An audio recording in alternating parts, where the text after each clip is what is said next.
This time to C.J. Daniels, who took a couple of hits before taking it to the 28.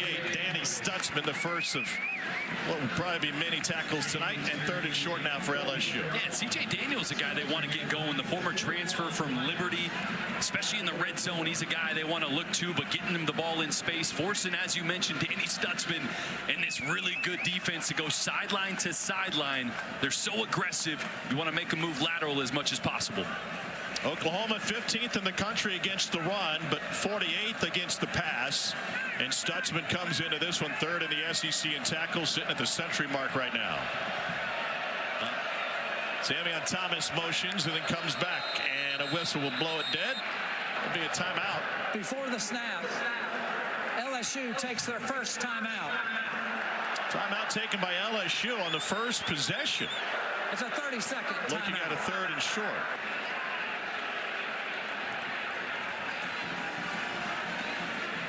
So looking at a 3rd and 1, and LSU's been great on third downs over the course of this season, but our playbook, brought to you by Modelo, dials a little bit deeper into all of that.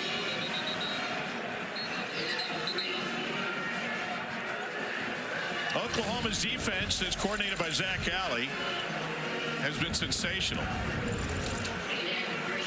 Well, two blue bloods going head-to-head today, Oklahoma and LSU.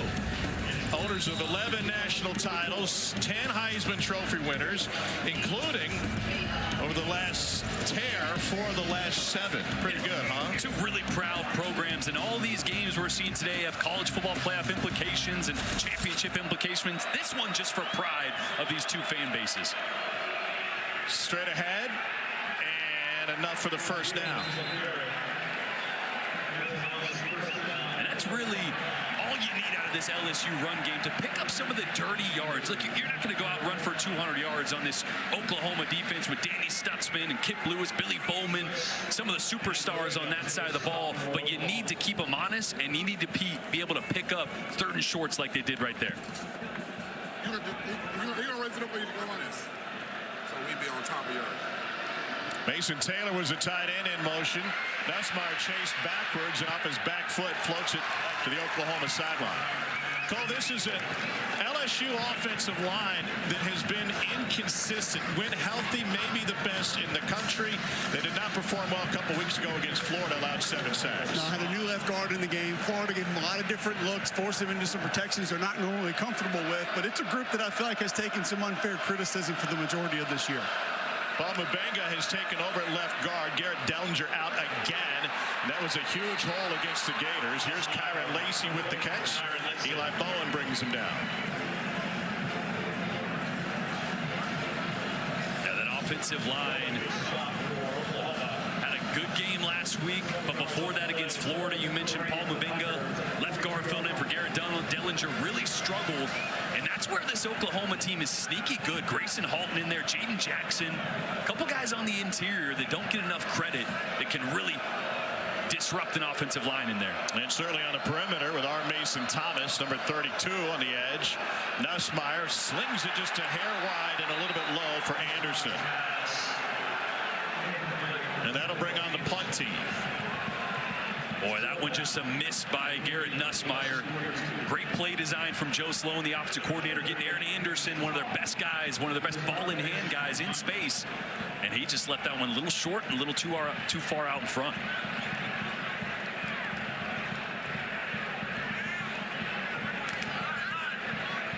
Peyton Todd has taken over the punting duties for the night for LSU. Oklahoma nearly got it. Wow. No flag on the play, and the ball taking LSU hop inside the 15 and trickle down to the 12. It turns into a 46-yard punt.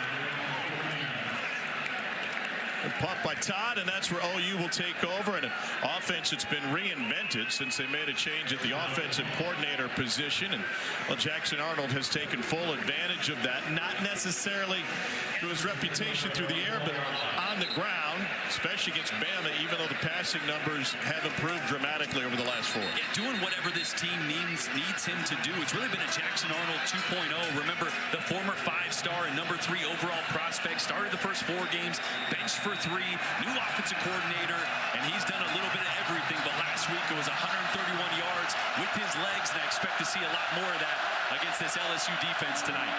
131 yards, came on 25 quarterback carries. Rolls the pocket and flicks it incomplete. He had Greg Penn chasing him down.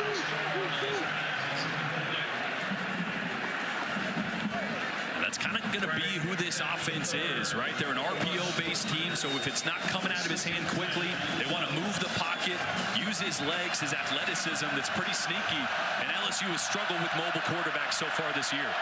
That's an understatement. They run all over him. They did slow down Diego Pavia somewhat last week. Toss to the short side, bottled up, and no gain. Xavier Robinson taken down by Braden Swinson, and that will leave 3rd and 10. Yeah, this is not where this Oklahoma offense wants to be, and a couple of names in there on this play against Xavier Robinson, Greg Penn in there, Braden Swinson, as you mentioned. This defense really playing at a high level, especially late in the year. Starts with those linebackers, Greg Penn and Whit Weeks. And nearly impossible at night, where LSU has won 18 of its last 20 games here at Death Valley after the sun sets. A couple of yards for Jacob Jordan. And that'll do it for Oklahoma's first possession. Savion Jones with the stop for LSU.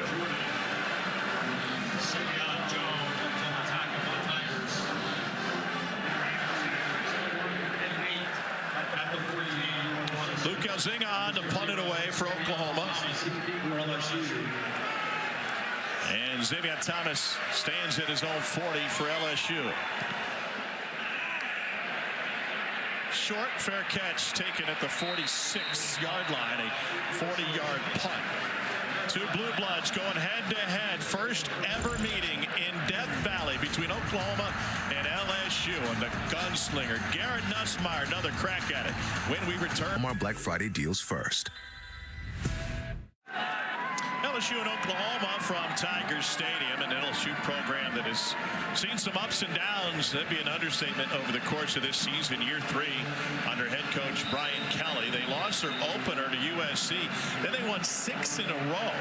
A 3-game losing streak followed that began the undressing by Texas A&M, in which Garrett Nussmeier threw 3 interceptions. Freshman running back Caden Durham gets towed here and picks up a couple of yards. And Nussmeier feels like, if you're just going to stereotype your typical gunslinger, like he can throw for 300. He has in 8 of his 12 starts. He can also find the other jersey sometimes. Yeah, it's because of the type of windows he's confident throwing into. I mean, as big of a mailbox anywhere on the field, he feels like he can put it in. So sometimes that means forcing throws that you probably shouldn't. Interceptions. That was the story against A&M, against Alabama. Also, they couldn't stop their quarterback run on the other side of the ball. Those two things in conjunction kind of led to that 3-game slide. You would think Oklahoma would try to take advantage of that aspect tonight. Swing out of the backfield to Durham, and he gets by the first and takes it inside the 35. 16-yard catch and run.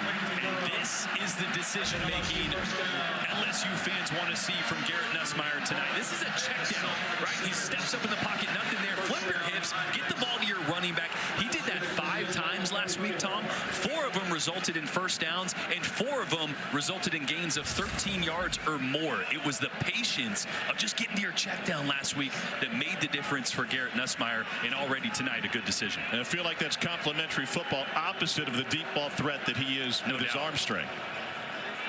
Back to the ground game. But, you know, I had so many coaches through my career, collegiate and professionally, that said, hey, that's the Pro Bowl route. You get to that 4th or 5th, the check down, you're going to the Pro Bowl every single year because the yards add up, the offensive efficiency, the points, the drives.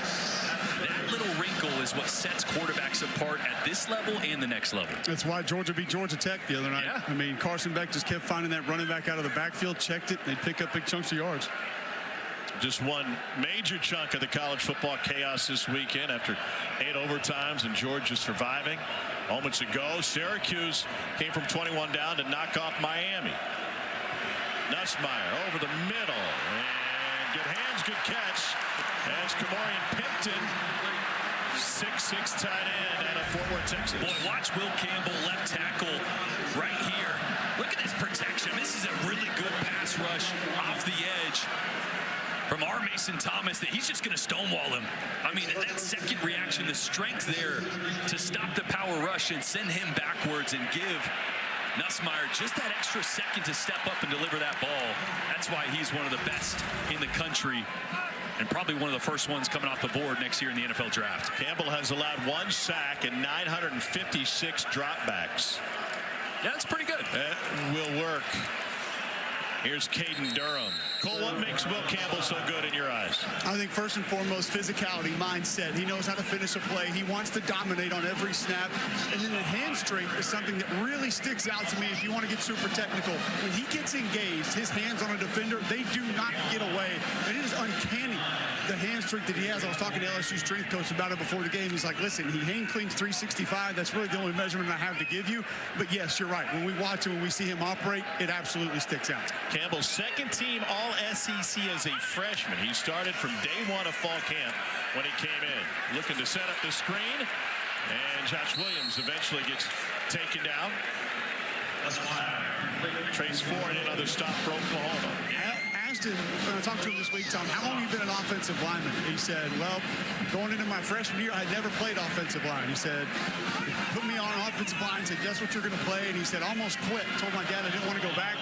He said, next thing you know, 2 weeks later, I'm starting on the varsity, been an offensive lineman ever since. And that bank account's going to appreciate it because, as you said, he will be one of the first taken off the board. And we know the value of that left tackle position at all levels. 3rd down 9. LSU's converted 50% of its 3rd downs this season. Nussmeier can up that number. This is Kyron Lacy, and this is an LSU touchdown.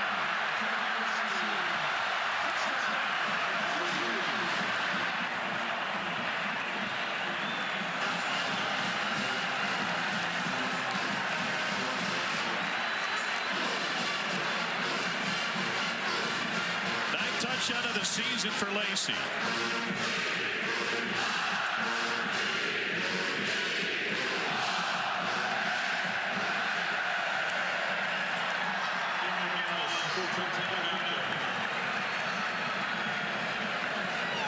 Second possession. LSU takes it 53 yards for the score. Damian Ramos on for the point after. And the Tigers have a 7-0 first quarter lead midway through. Well, we mentioned one of the matchups to watch. Paul Mabenga, the backup offensive lineman at left guard right here. He's going to get some pressure from this left side from Grayson Halton, which is going to cause Garrett Nussmeier to scramble to the right, find his outlet in Kyron Lacy, and nobody else there. And LSU here in Death Valley off to a hot start.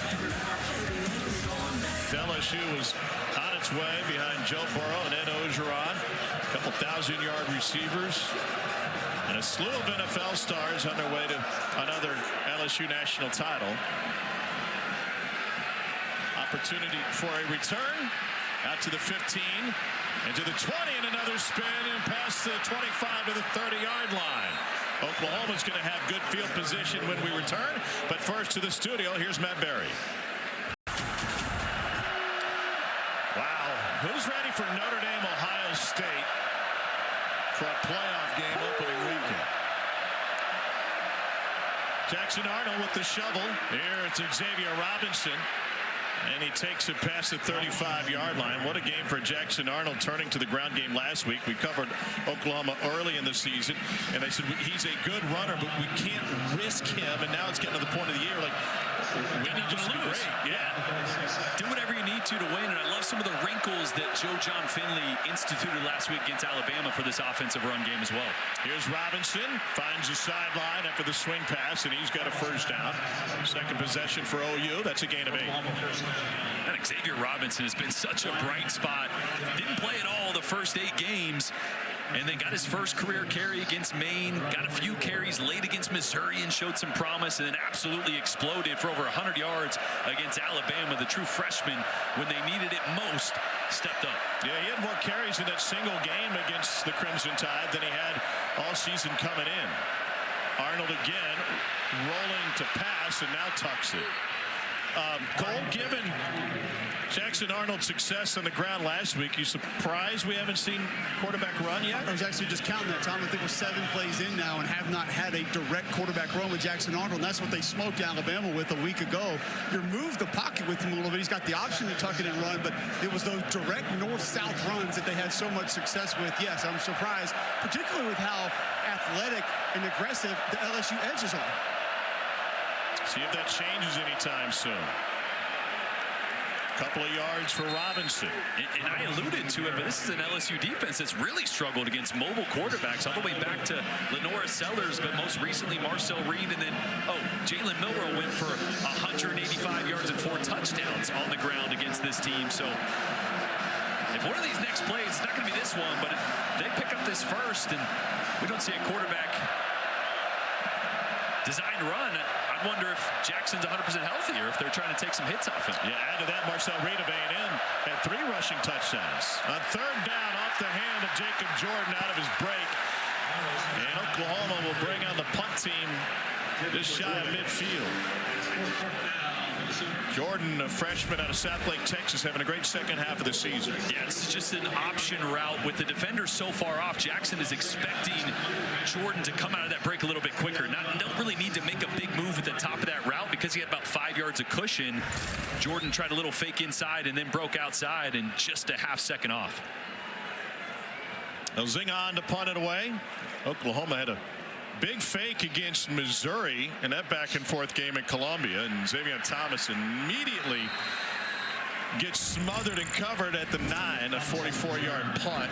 And we get a chance to talk a little bit about a guy who's become an elite college football linebacker. Yeah, there's a couple things he does so well. He keeps his shoulders so square to the line of scrimmage that he can avoid a lot of those blocks, and then his vision is so elite. Change of direction as well. It's the reason he's one of the best linebackers in the entire country. You never can fool him. And then the courage. It's just 600 pounds of beef right in front of him, a double team. He takes him right on. Both of them, holds his ground enough to let his tacklers come in.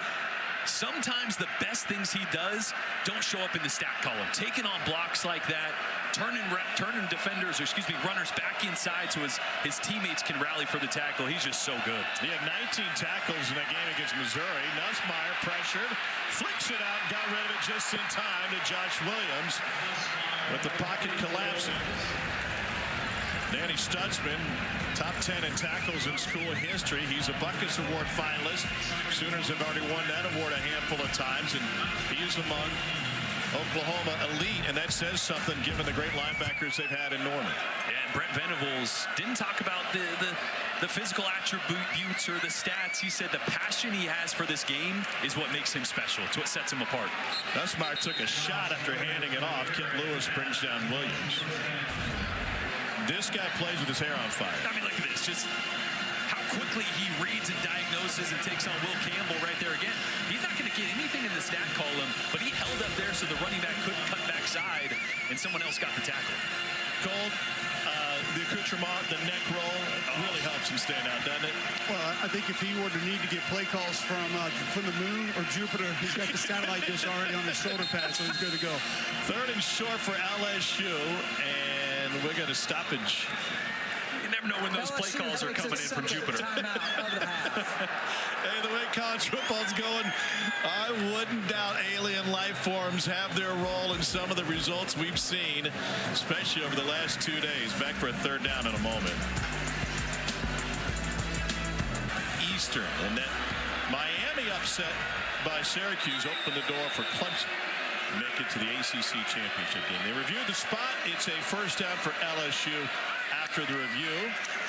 Nussmeier pumps to the flat. Now looking for a go, and 2 guys right there, including C.J. Daniels. For SEC fans, Clemson making that championship game. If they win that, how can you not look at South Carolina? I know there's a lot of stuff that needs to happen, but go, wait a minute. It's too early for me to process all this. It's unbelievable. The Michigan-Ohio State game was stuck in the mud, and they were battling uphill for the whole time. What a rock fight, but it turned into a thriller. That players getting maced after the game. That was next level, huh? 2nd and 10 for LSU. Nussmeier after play action Fires it incomplete. He took another hit. That time Kip Lewis was in his face mask. Yeah, really good job by Kip Lewis, just kind of navigating. Emory Jones actually slides a little too far. Kip Lewis is able to just get off his shoulder and rush that throw. The window was there. Great visit with Kip this week, talking about his pick 6 against Alabama. And I want to go back to that because, Jordan, you said he was in a position no quarterback would have expected him to be in.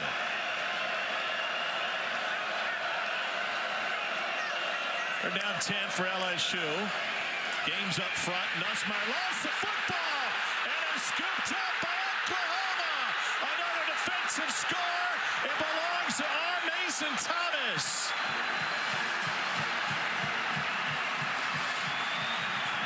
Ball security has been an issue for both offenses. Grayson Halton forced it out, and R. Mason Thomas hit pay dirt with it.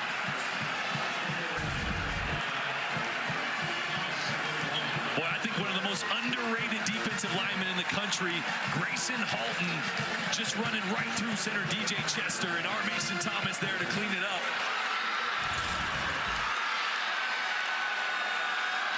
This defense, they're opportunistic, they're aggressive.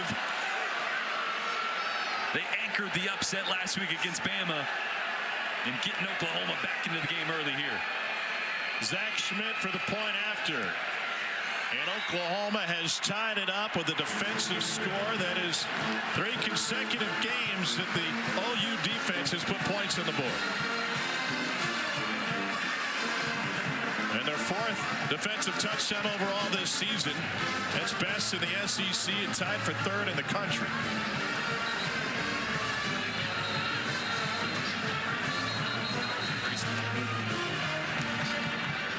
The challenge for LSU and for Garrett Nussmeier has occurred in these moments like any quarterback.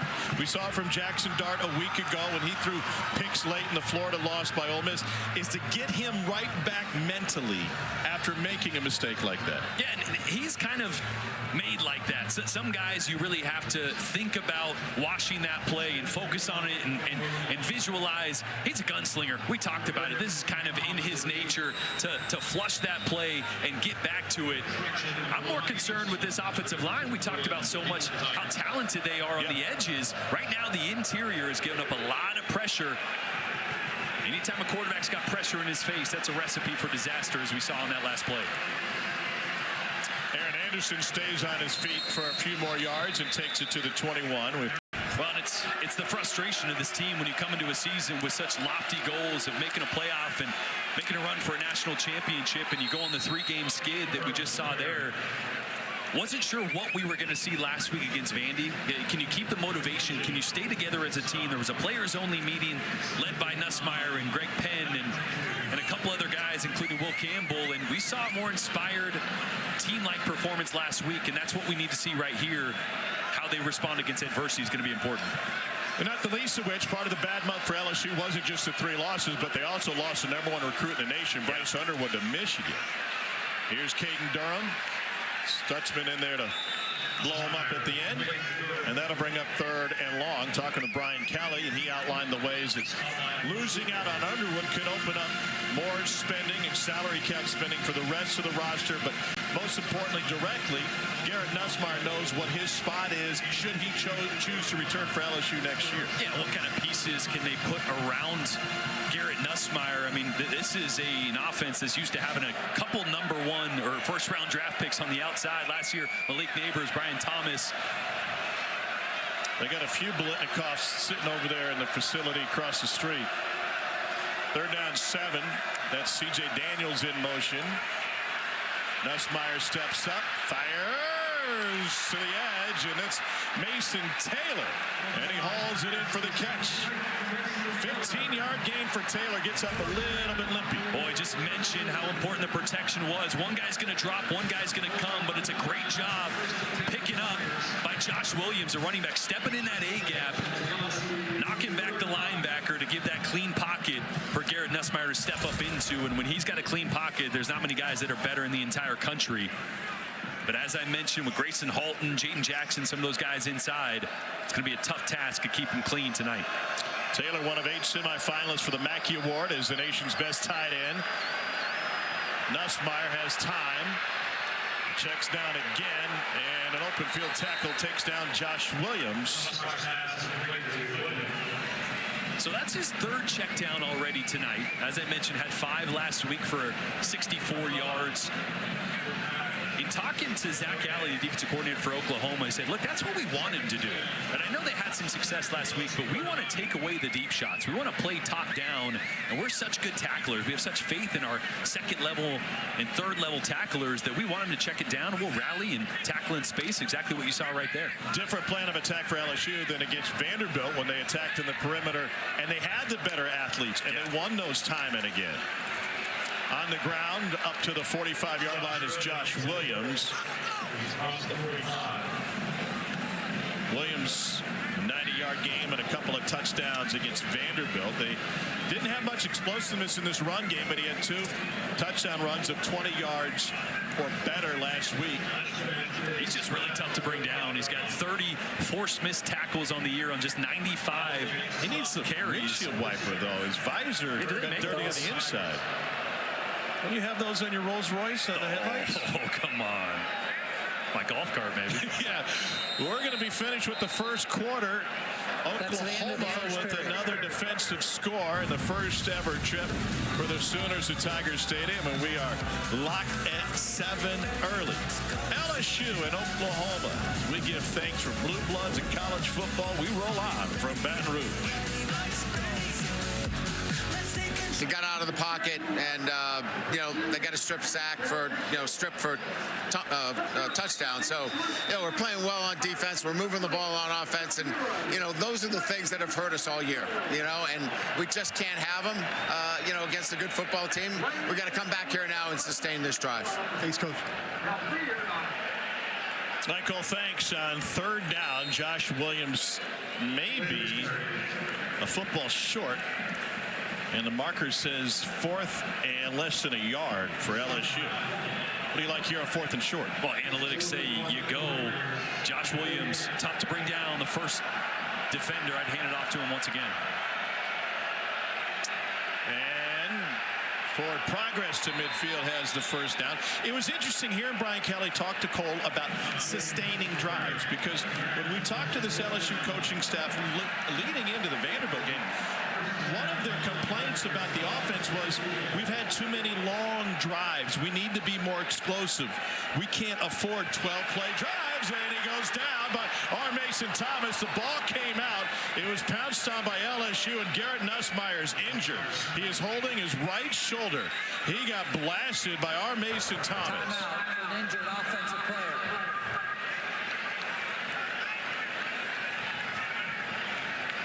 Boy, that is not good to see. R. Mason Thomas, a lot of his body weight coming on top of Garrett Nussmeier there.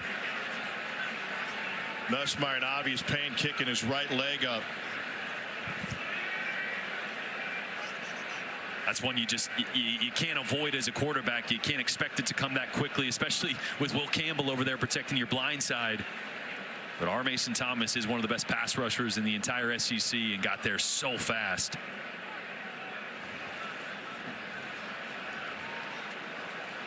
A.J. Swan is getting loose for LSU. Nussmeier, helped by the athletic training staff, is in real pain. And we mentioned Will Campbell only giving up 1 sack in 900 some odd snaps. This time working on R. Mason Thomas. You see him right here. Just gets beat with a speed rush right around the corner. Great job ripping through from R. Mason Thomas and coming down with all of his weight right there on that shoulder. Landed directly on it, didn't he?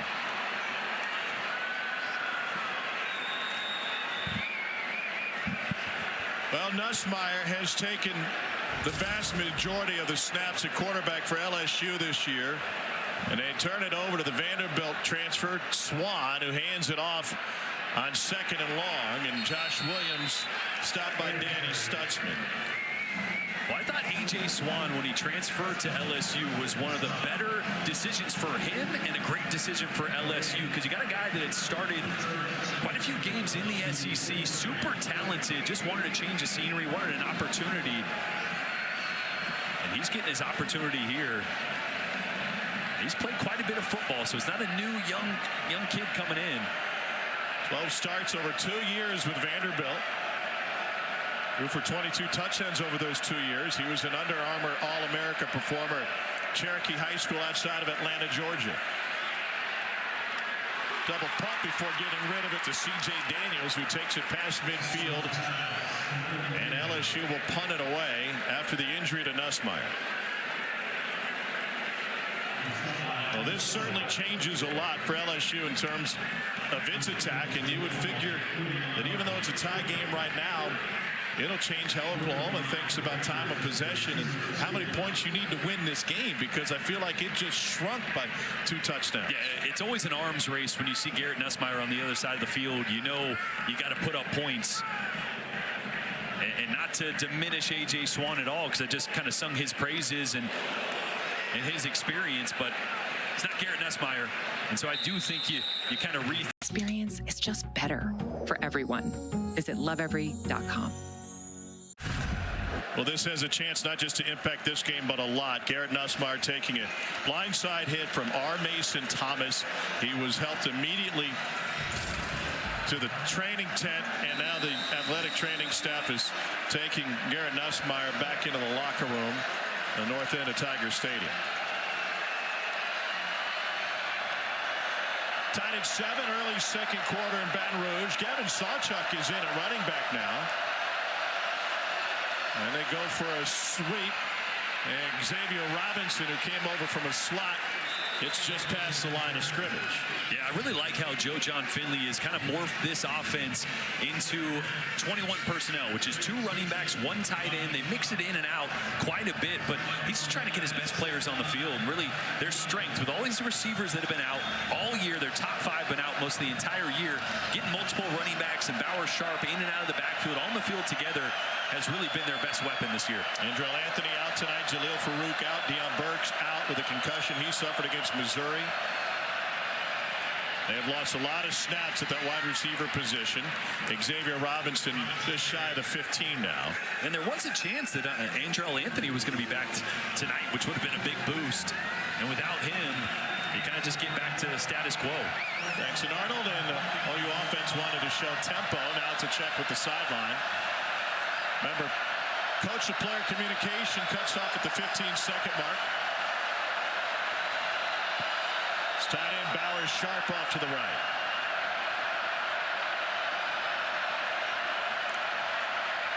Still no QB runs, and that's blown up. What a hit by Braden Swinson on Robinson. Boy, trying to do a little shovel pass with a puller from the backside. You're going to see a puller. Running back's going to come. And you're just going to get the quarterback trying to get this guy to widen. Braden Swinson, widens at first and redirects right into Xavier Robinson. That's a heck of a play on the outside. That's the guy they're going to leave unblocked. That's the guy they want to put in a bind. But when he's got some athleticism like that, tough to win. 3 and out for Oklahoma after the Nussmeier injury. Aaron Anderson, fair catch at the 40-yard line. That was a 46-yard punt. Kick off your Week 13 NFL Sunday with the Countdown Crew. They'll break down the big matchup between Saquon Barkley and the Eagles and Derrick Henry and the Ravens. It's Sunday NFL Countdown, 10 a.m. Eastern on ESPN and the app. Monday night, Joe Buck and Troy Aikman will be in Denver for our Week 13 Monday Night Football matchup. Jameis and the Browns take on Bo Nix and the 7-5 Broncos, 8 Eastern on ESPN and ESPN Deportes. Wait, how about the season Bo Nix is putting together? I was going to let Cole talk about it. I know he's been impressed. He'll have to wait. A.J. Swan at quarterback. He's taken 1 snap all season coming into this game tonight. And Caden Durham is off to the races. A bend to the sideline. And the freshman tripped up at the 15 by Des Malone. A 50-yard sprint for the freshman from Oklahoma City, Caden Durham. Watch the block there by number 50, Emory Jones, the right tackle. Really springs Caden Durham there. That's the boost this LSU offense needed, right? Your gunslinging quarterback goes out. You got a quarterback in that's a transfer, only one snap on the year coming into the game. Let's get this run game going. That'll help.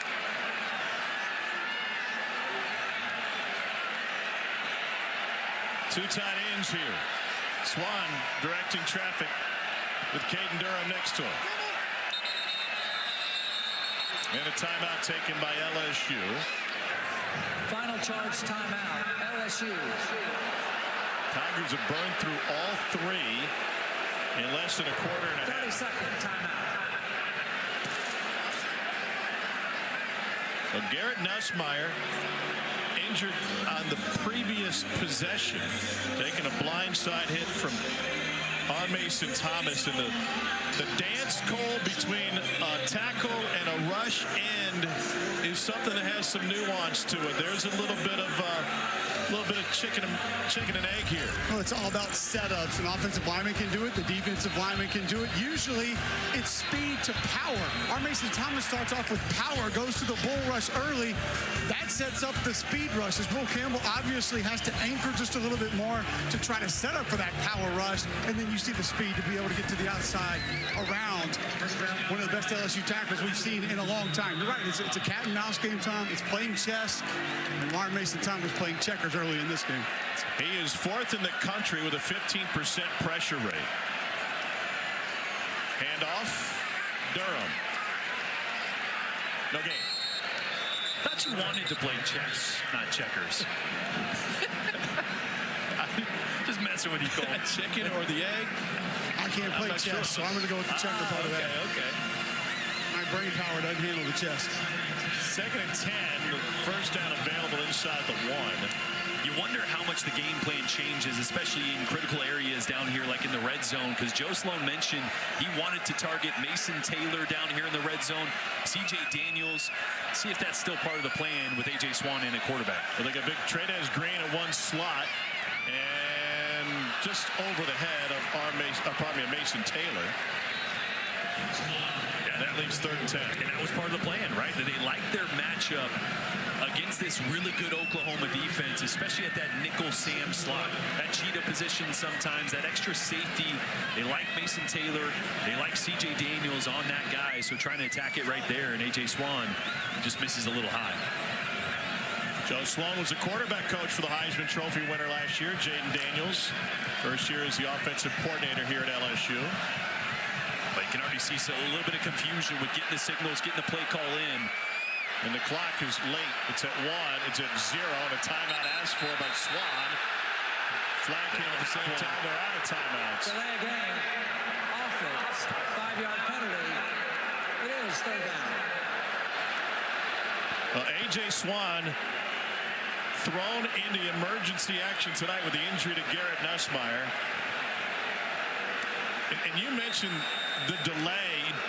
There's some responsibility for Joe Sloan to put A.J. Swan in the best position possible. No doubt. And maybe that means shrinking the package a little bit, getting a little more simple, not going to the list of plays for the red zone that you had for Garrett Nussmeier that may be a little more complex, maybe ask a little more of the quarterback. Start into 3rd and 15. 4-man rush for OU. Into the end zone and incomplete. Nearest receiver was Mason Taylor. That was over his head. And that'll bring on the kicking team. Well, this is where having the iPads on the sideline is such a blessing for quarterbacks that haven't had a ton of experience, maybe in this offensive system, right? We talked about A.J. Swan, transfer from Vanderbilt. He's played a lot of football, but not a lot of game reps in this system. So get to the sideline, make some corrections, see what you're doing wrong, what the defense is doing, and see if you can't figure out a handful of plays to roll out next drive. 34-yard attempt for Damian Ramos. And on a chilly night in Baton Rouge, he bangs it through.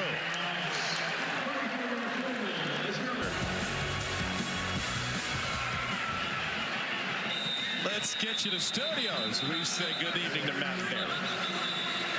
Gentlemen, good evening. Happy SEC Saturday. Time for our All-State check. And a couple of highlights for you. Big one in the Big 12. Iowa State still trying to make it to the Big 12 championship. Rocco Beck to Jaden Higgins. They're up 7-0 on Kansas State. Also, Indiana They get Purdue in the final week. They're making easy work of it. Curtis Ward, Keyshawn Williams. Right now, 14-0 Indiana over Purdue. Oh, that just looks like a Big Ten game playing for the old Oaken Bucket. I hope we get a playoff game up in the snow somewhere. Well, the results the last couple of days, that might be eliminated. Arnold going deep. It is caught with a little push-up to get some space. And credit J.J. Hester. It'll be a 50-yard gain. Boy, this is something that Oklahoma just has not been able to connect on for most of the season. Little double move by J.J. Hester. Love how he works his head to the sideline. Little contact at the top of the route there, but fights through the contact, keeps his focus on the ball, and makes a heck of a play downfield. It's a completed catch. The previous play is under further review. They're going to take a further look at this and see if Hester controlled the catch through the ground. He had a career-high buck 12 against Maine a few games ago. And he's really been their best option. The Mizzou transfer, with all those receivers that we mentioned going down, initially got his hands on it. Does the ball split there? I don't think so. Yes. Saw the left hand come off for a minute, but I don't think it was enough to change the call. So that right hand's under it initially. Then it moves a little bit. I don't think it hits the ground. The left hand then secures it as he rolls over. I think that's a heck of a catch by J.J. Hester. Had some issues with drops earlier in the year.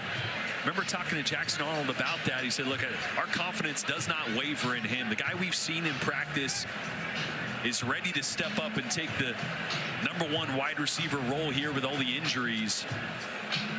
And he's had a lot of injuries that he's dealt with over the last couple of years. He's basically banged up all last year and suffered a broken foot the year prior, his first coming over from Missouri. And in that Maine game, had a 90-yard touchdown. That's the longest in Memorial Stadium history. Both of these stadiums, both Memorial Stadium and Norman. After review, the ruling on the field stands. It's a catch. And Tiger Stadium here in Baton Rouge celebrating their 100th year. Well, I just can't reiterate how big stretching the field vertically is for this offense. Just haven't been able to do it very much at all. Last 2 games, only 1 completion, even traveling beyond 10 yards downfield, let alone 40, whatever it was there. Arnold threw for a total of 68 yards against Alabama. Multiple flags pre-snap. I mean, I just want that graphic to sink in a little bit. If you're sitting on your couch. Illegal snap on the offense. Number 52. 5-yard penalty. It is first down. If you're sitting on your couch, you're warmer than we are right now, but continue. Yeah, Oklahoma last week in the upset against Alabama, in the game prior, only 1 completion traveled further than 10 yards downfield. That's insane. And you just had a huge upset against Alabama, and you didn't need to throw it downfield, but they diced him on the ground, especially behind Arnold. On 1st and 15, Arnold's first QB run, and he's going to take this one for a first down and inside the 5. This is what works so effectively against the Tide. 28-yard gain, and they hurry to get on the line. First and goal, Sooners.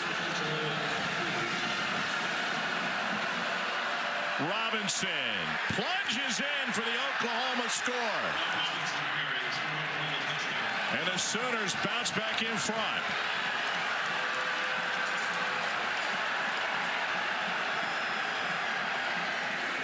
Boy, that previous play really sprung it back to the ground with Jackson Arnold. Watch Greg Penn, the backside linebacker.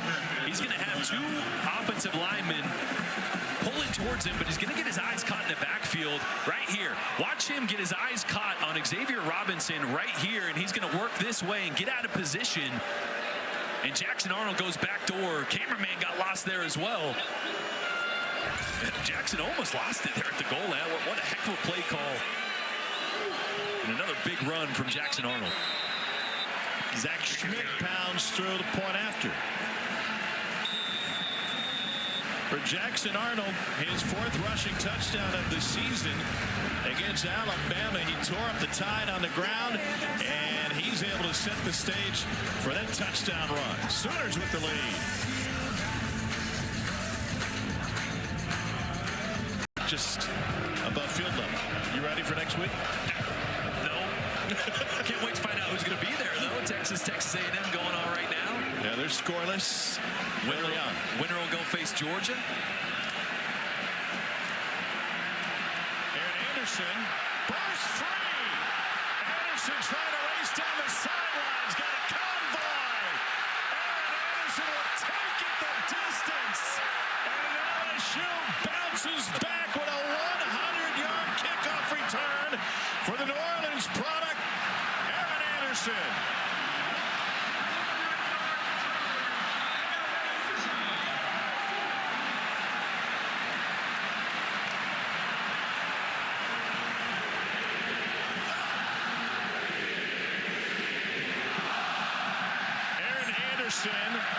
Was a role player last year behind some awfully productive wide receivers at LSU. He started to break out in fall camp, and he has been the most explosive receiver. And now Brent Venables knows he's the most explosive returner.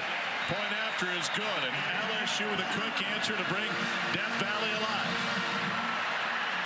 Boy, don't go to the ticket office and ask for a refund. This may be a blockbuster yet. Watch this block here. A little snowplow. Boom! Get out of the way. Tosses an Oklahoma defender and plows the road for Aaron Anderson. Great blocking downfield by Josh Williams as well. And another block to seal it. That is quite the answer from this LSU team. Let me tell you, I've had so much fun this weekend, and especially last with the college football chaos and playoff teams and our focus on the college football playoff. Obviously, we do it for a reason, but games like this still matter. Even though neither one of these teams is going to be in the CFP, they're probably looking forward to next season in some regard from a fan base perspective. But that's a first kickoff return for a score in 4 years for LSU, and 100,000 people here got on their feet. You remember when you used to just kind of play for bragging rights and pride, you know, before the college football playoff and all these implications? These are two storied programs in college football history, two of the most accomplished ever, duking it out here under the lights in Death Valley. You better believe there's a lot on the line for these guys on the field. Time for our drive recap, covered by Geico. The last time Oklahoma's offense was on the field, here's what they put together. Well, it was the deep shot down through to J.J. Hester, something Oklahoma has not been able to find, and then you get back to the ground game, which worked so well last week against Alabama. 131 yards on the ground for Jackson Arnold last week, and then Xavier Robinson, the true freshman, seals off the drive. That felt like the answer. Garrett Nussmeier goes out with an injury. Oklahoma drives down the field, punches it in, and then all of a sudden the kickoff return. And by the way, up note, we didn't even get a chance to show you Garrett Nussmeier's out of the locker room. He was going to come in, we think, play quarterback that possession. They get 7 without him. Arnold looking to throw on first down. Incomplete. Trying to find Zion Reagans. And that leaves 2nd and 10. Boy, not sure how you didn't just dial up another quarterback run to start this drive. I mean, they're 1 for 1 for about 30-something yards so far. Well, Joe John Finley has reinvented this offense, and a fantastic job after they struggled a good chunk of the season. Turnovers were the main issue. Here's your quarterback run, and Arnold turns on the Jets to pick up a Sooner first down. Yeah, this time, not a design quarterback run, a zone read. Jackson Arnold's going to be reading the in-man on the line of scrimmage. Savion Jones makes the right decision there. Play action. Found his man on the edge. That's Reagans. To the point a moment ago, after Joe John Finley took over, they are 8 points a game better and 100 yards a game better. Now, part of that was a blowout of FCS Maine. But also, if you're going to mention Maine, you got to mention Alabama.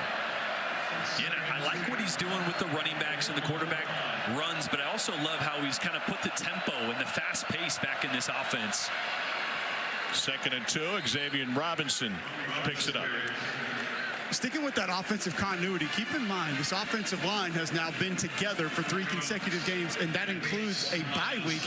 We had Oklahoma a couple times earlier. They went through 6 different offensive line combinations in the first 6 games, not to mention other injuries in the preseason in which those guys weren't able to operate together. They've had 3, 4, 5 weeks of actually practicing together. That continuity's made a big difference. I thought maybe Michael Tarquin would come back tonight. He may be available, but Spencer Brown starting at right tackle. That one off the hands of Xavier Robinson.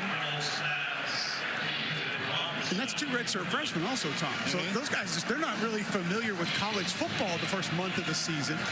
Those guys hadn't operated together, hadn't played in a ton of games, so they've had able to get more practice time, able to get more physical work in.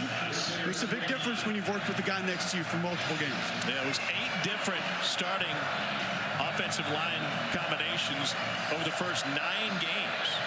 Unbelievable. It led to a game against South Carolina where the Gamecocks came up with 9 sacks on 9 different Gamecocks. Arnold will scramble again. And he's able to weave his way down the field. And that's good enough for a first down for Oklahoma. And this right here is a great example of Jackson Arnold 2.0. This is him listening to his feet, understanding that internal clock, nothing there, take off and run. And I think he credits Kevin Johns, a new quarterback coach that kind of got elevated after Seth Luttrell left and Joe John Finley took over the offensive coordinator position. Really started hammering home footwork, timing, rhythm. I think Jackson Arnold's been a different player since that transition. Johns was last the OC at Duke. Arnold on the run. What a throw, and he puts it on a dime to Jacob Jordan. And that's good for an Oklahoma first down and a gain of 17. Jordan didn't play the first 6 games. He has come alive late. Yeah, the true freshman walk-on. Makes a great effort there on the sideline. I believe his knee was down. I think that's a really good catch. But to your point, with all these injuries really came on, and Joe John Finley kind of, he says, look, I don't want to go too far, but I see a little bit of Drake Stoops in him. His ability to operate in the slot, elite route runner, and good hands, as you saw there. He was 4th string in the spring. Arnold bouncing and gets bounced. Whit Weeks, one of the top tacklers in the SEC. He's delivering 9.5 tackles a game. Took Arnold over to the OU sideline. Yeah, we've talked a lot already tonight about these linebackers from Oklahoma, Danny Stutzman in particular, but Whit Weeks is one of the best in the SEC as well. His ability to go sideline to sideline, as you see right here, working downhill and then adjusting laterally to bring down Jackson Arnold. Weeks had 35 tackles over 2 games against Alabama and Ole Miss. This crowd, 11. This crowd, yeah, they're really getting into it now. Oklahoma takes its first timeout of the half. 32nd timeout. 8th in the country in tackles.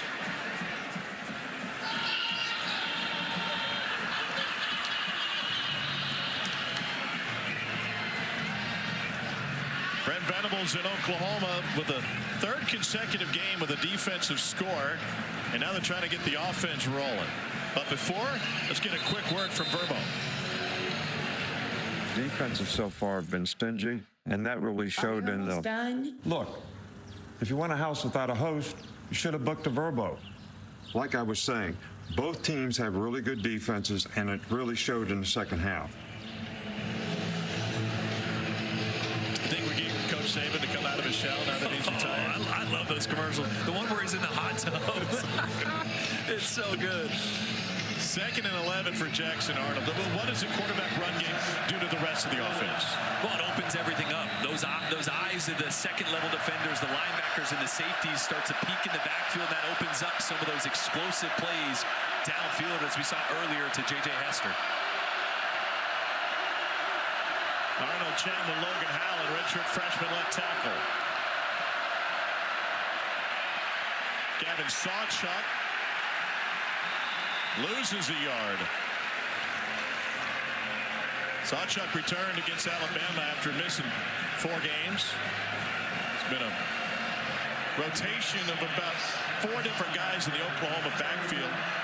Taylor Tatum, the talented freshman, has been bothered by turnover issues. That opened the door for Xavier Robinson to come on strong. 3rd down, 12 on the road at Tiger Stadium.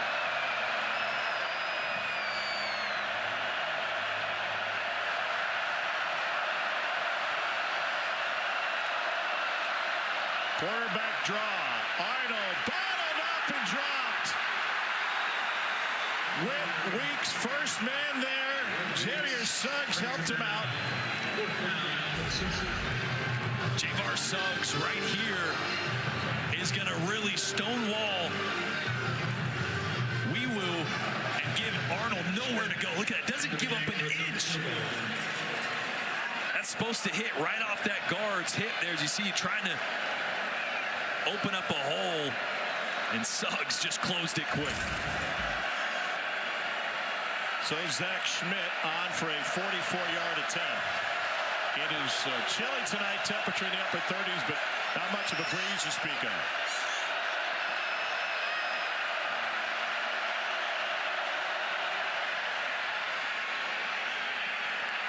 And that one's good, and we are tied at 17.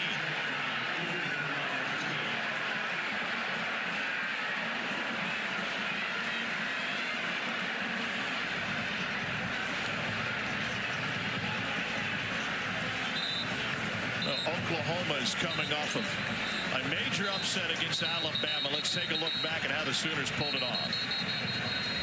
Venables says everybody loves to be an underdog. Anything is possible.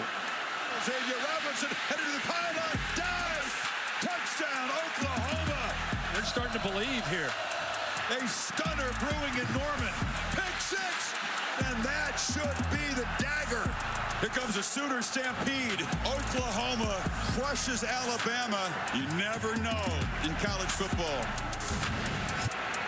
It's a top 10 win at home, first since 2017 when they knocked off TCU, and a rare storming of the field at Memorial Stadium in Oklahoma.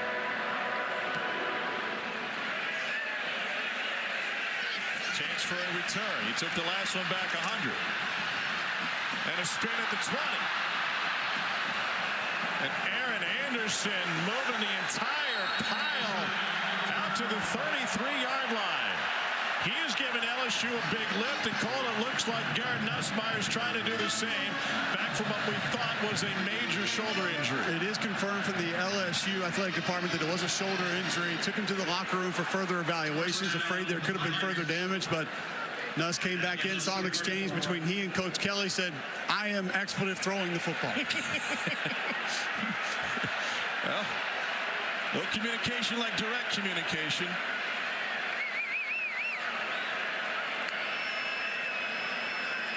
Nussmeier hands it off to take us to the 2-minute timeout. What a thriller we have here tonight at Tiger Stadium. It is a blockbuster battle between Oklahoma and LSU, and banged up Garrett Nussmeier trying to will the Tigers to a late score.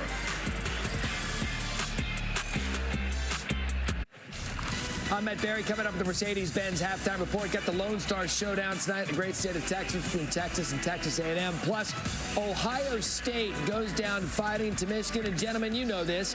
It's Rivalry Saturday. Anything can happen, and it has. Dan Mullen, Joey Galloway join me coming up on the Mercedes-Benz halftime report. All right, Matt, thanks. And we're not done yet. A couple of yards there to set up 3rd and 4. And we're not yet the conference championship weekend. There could be more waiting on the back end next week. Garrett Nussmeier with a shoulder injury went back to the LSU locker room. He could barely move that right arm. They got him fixed up, and he was ripping some passes getting loose. See if he puts it in the air here on 3rd and 4.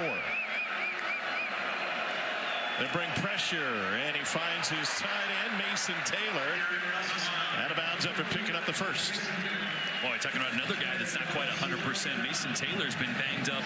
Didn't practice much at all last week. Practiced a little bit more this week.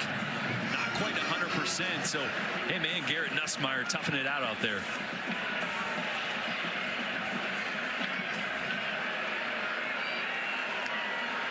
Nussmeier 11 of 16 tonight. Touch pass to the logo, and Josh Williams with a spin makes it into Oklahoma territory.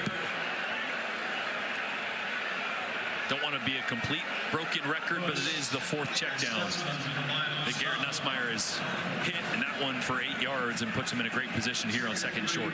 Well, probably elevates the importance too. He does have a shoulder injury that may bother him, and he fires one complete to Taylor, whose dad is the Pro Football Hall of Famer Jason Taylor.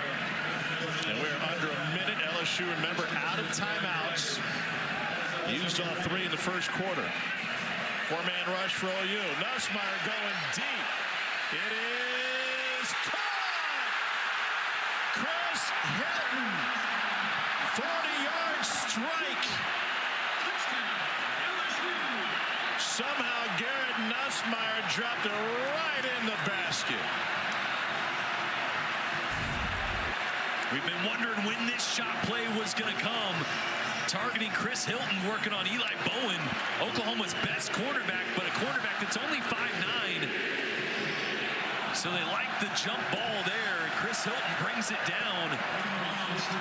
Eli Bowen tries to rip it away late there, but what a catch by a guy that has struggled as of late, especially on routes like that, and especially in jump ball situations. Ryan Kelly was talking about it with us this week, trying to coach him up not to leave his feet. And he did a little bit. He did a little bit. Did a little bit. Not too much. 66-yard drive.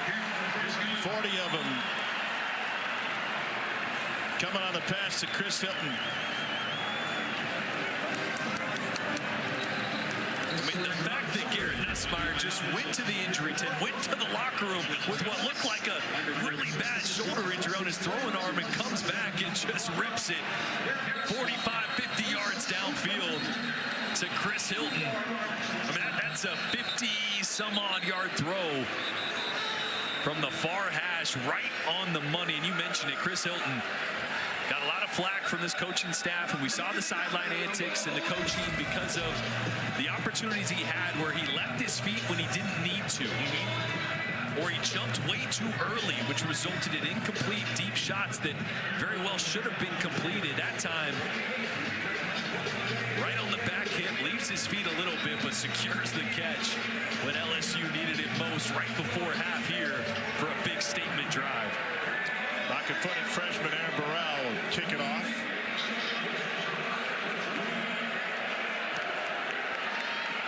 Over the head of Sam Franklin, and no return for Oklahoma. 45 seconds left in the half. Joe John Finley, how do you handle this last 45 seconds? You have 2 timeouts. They get 2 timeouts, so you need to have a sense of urgency. You could maybe mix in a quarterback run or some kind of run if you wanted to start this drive, but you better feel really good about it. And if it doesn't hit big, probably got to call that first timeout and then start to lean on Jackson Arnold's arm. A name that we haven't really called tonight for Oklahoma, Bauer Sharp, their tight end, best player. Don't think he has a single reception yet tonight. I'd expect them to target him on this drive. With Weeks in on the stop of Gavin Sawchuk. Now you got to use that first time out. Unless you're not going to attempt to put together a drive here, which looks like Oklahoma is going to be content to go to halftime. Well, Arnold has already thrown for more yards in this first half than he did all last week against Alabama. Remember, OU gets the second half kickoff. And I'd love to see them just maybe throw a screen pass, something to the outside to see if you can get, I don't know, 15, 20 yards, and then maybe put together a drive. Instead, you just hand it off, and they're going to get the ball after half. So I understand that, but you hear the crowd. That's going to be a lot of momentum LSU's taking into halftime because of how things just transpired in the last minute. First ever regular season matchup between Oklahoma and LSU. It has not disappointed through one half. LSU 24, Oklahoma 17. To the studio with Dan Mullen, Joey Galloway. Here's Matt Berry.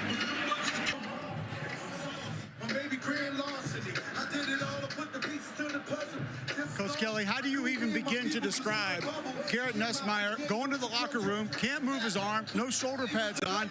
Then he's back on the field throwing a 50-something-yard touchdown pass. Well, he's a tough kid, and he wants to be on this field. This is his dream to play here at LSU, and he was going to do whatever's necessary. Our doctors took a look at him. X-rays were negative, and yeah, I said, listen, if you can't go, if you're not 100%, don't go in there. He goes, Coach, I can throw it, I can play.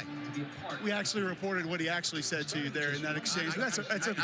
I can't report it. He's a kid who loves to play and wanted to be in the game, and obviously threw a great ball. And we got a great kickoff return by Aaron Anderson.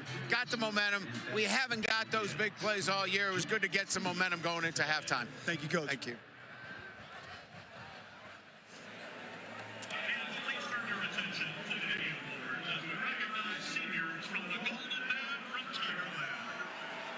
Welcome back to ESPN College Football Primetime, presented by IHG Hotels and Resorts.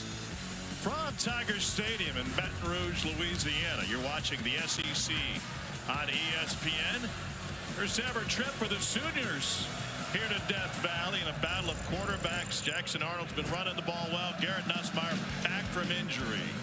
Yeah, this is where it felt like the game could really change in favor of Oklahoma. You see him trot off there with no pads on. It looked bad. Then he comes out slinging it on the sideline and drops one 50 yards downfield to Chris Hilton to take the lead after Oklahoma had just drove down. Big run from Jackson Arnold and scored. LSU and Garrett Nussmeier had the answer.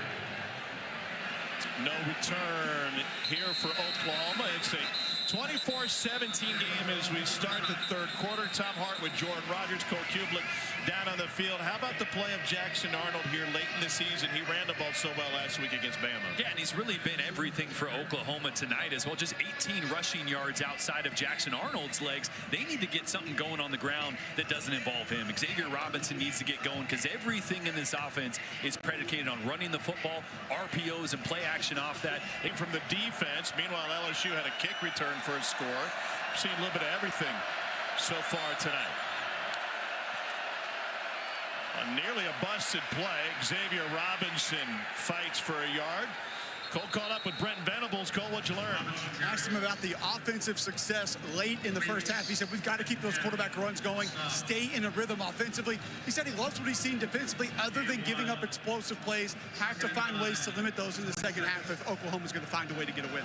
To your point about the QB run game, Jackson Arnold averaging nearly 9 yards a carry, and that includes a 28-yard run. Also, I mentioned it before halftime. Haven't gotten the ball to Bauer Sharp, their tight end, just off the hip of the left tackle. Instead, they swing it out to Jacob Jordan, and he is immediately surrounded. Zy Alexander, first man there. And Bauer Sharp, he's their leading receiver, 320 yards. He's been the go-to guy for Jackson Arnold. Surprising to see a whole half go without him getting involved. Hasn't been targeted yet. Well documented all the injuries that OU's had from the wide receiver position. Sharp will walk out to the slot top of the formation. 3rd down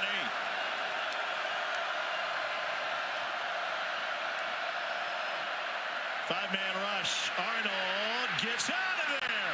And now he's got room to rumble. And a beautiful block downfield. Xavier Robinson freed him for another 10 on a 16-yard run. Yeah, Whit Weeks is the one off the right side that brings the initial pressure. Jackson does a great job of stepping up, getting skinny, breaking an arm tackle there and using his legs to pick up another big first down. And Xavier Robinson getting involved downfield, getting some hands on Gilbert as well.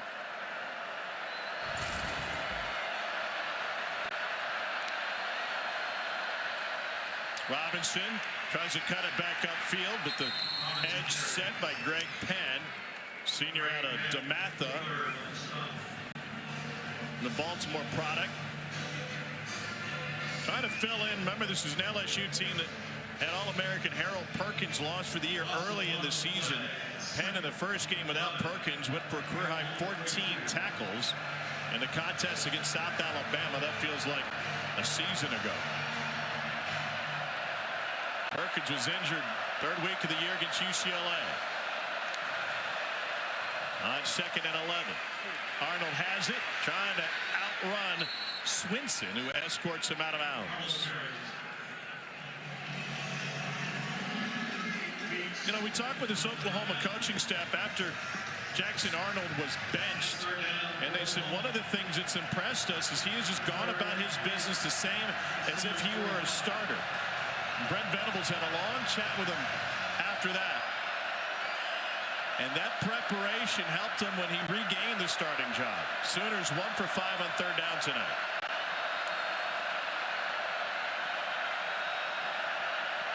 How wide these receivers are at the bottom of the screen. They're creating a lot of space right here.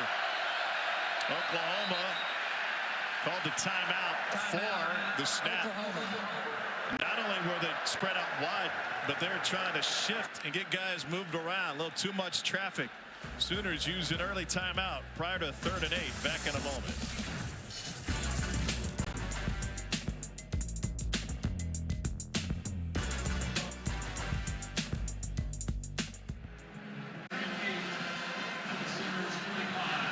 First ever regular season meeting between Oklahoma and LSU.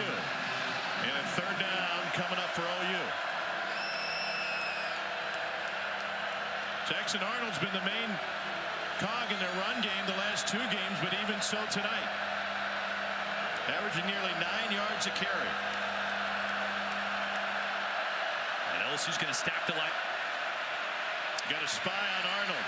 Can't quite get to him. Hangs a U-turn. Fires out of bounds. Boy, so they don't drop 8 into coverage, but they keep Weeks there, and another guy spying Jackson Arnold. Blake Baker, defense coordinator for LSU, is realizing, as everybody else is, the offense is running through Jackson Arnold's legs right now. If he can take that away on 3rd down, take away the scrambling ability, it's going to be tough sledding for Oklahoma.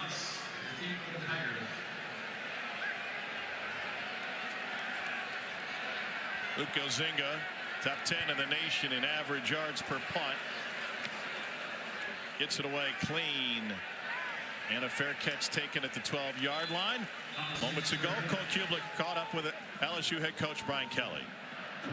Coach Kelly, how do you even begin to describe Garrett Nussmeier going to the locker room, can't move his arm, no shoulder pads on, then he's back on the field throwing a 57-yard touchdown pass? Well, he's a tough kid, and he wants to be on this field. This is his dream, to play here at LSU, and he was going to do whatever's necessary. Our doctors took a look at him.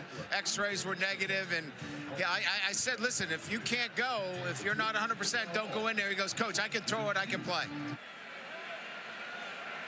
He is a coach's son. Football is his lifeblood, and they try to run it but find nothing. In fact, Garrett Nussmeier moved 12 times through 8 different states and Canada, but he and his family always came back home to Lake Charles, Louisiana in the summers. His dad, now the quarterback coach with the Eagles, had been with the Cowboys a previous stop after being Walter Payton Award winner as a 1AA Player of the Year at Idaho.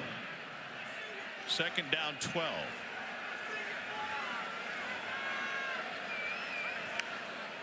Pressure. And blown up as soon as it's caught. Billy Bowman all over Caden Durham. And it was really the pressure that Oklahoma brings. Danny Stutzman, Kip Lewis are both going to come. Stutzman comes free. And Garrett Nussmeier's got to get rid of this ball quick. Really good job. I think that's going to be the plan for Zach Alley and this Oklahoma defense. Really need to start forcing the issue and really testing Garrett Nussmeier. And how good does that shoulder feel? Going to blitz him and see if they can't get a body on him. Make him a little uncomfortable.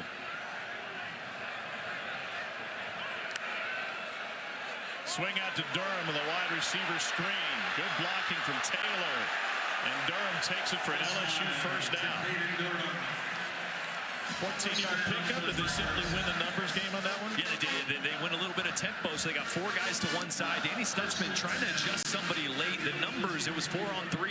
LSU's advantage, so quick little throw, body on a body, and you get Caden Durham in space. It's like a wrinkle Joe Sloan may have added early this week.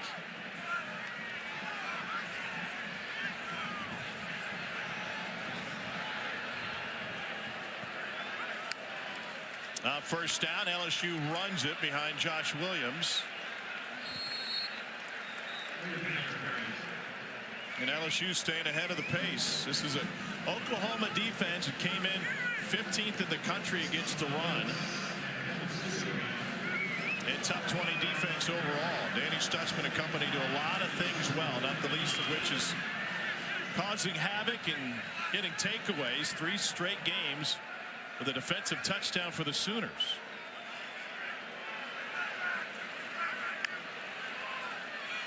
Play action on 2nd and 5.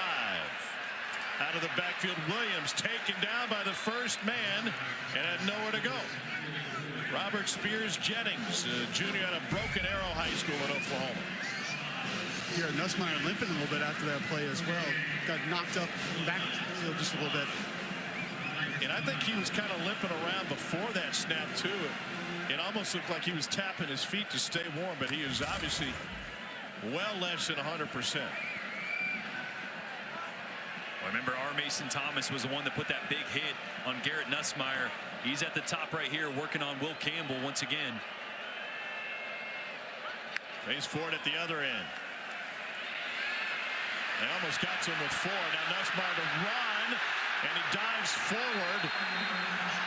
And he stumbles his way to an LSU first down. He told us, I've got to learn when to run. It cost us against Ole Miss. Watch, R. Mason Thomas is going to try the speed rush again on Will Campbell, but watch the adjustment. See how much depth he gets on those first 2 kicks.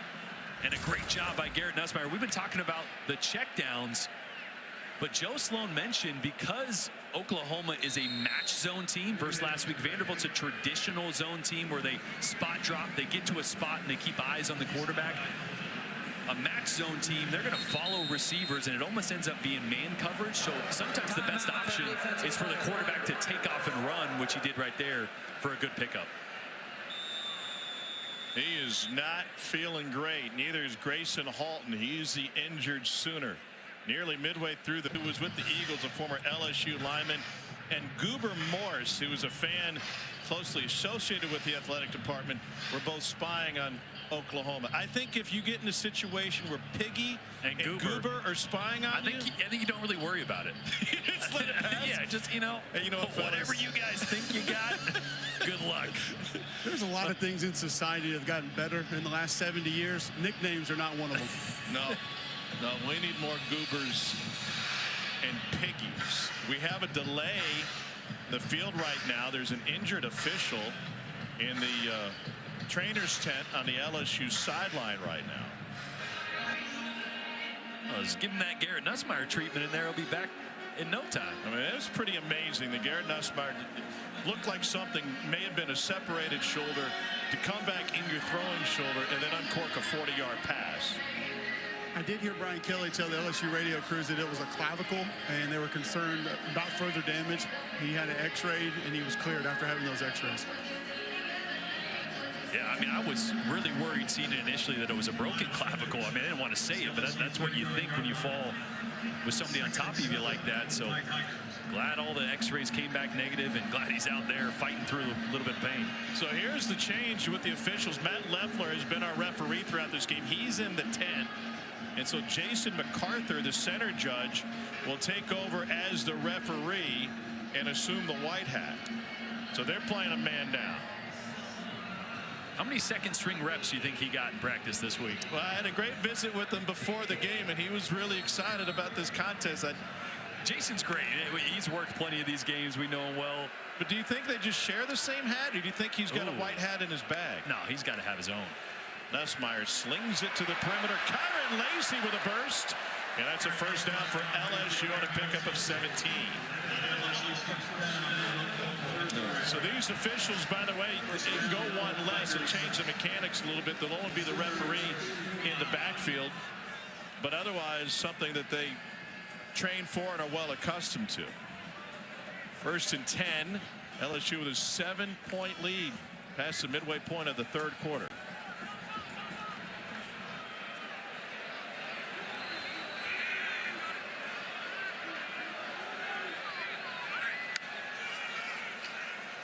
Nussmeier going deep again. It is caught. Chris Hill the second time. 45-yard strike.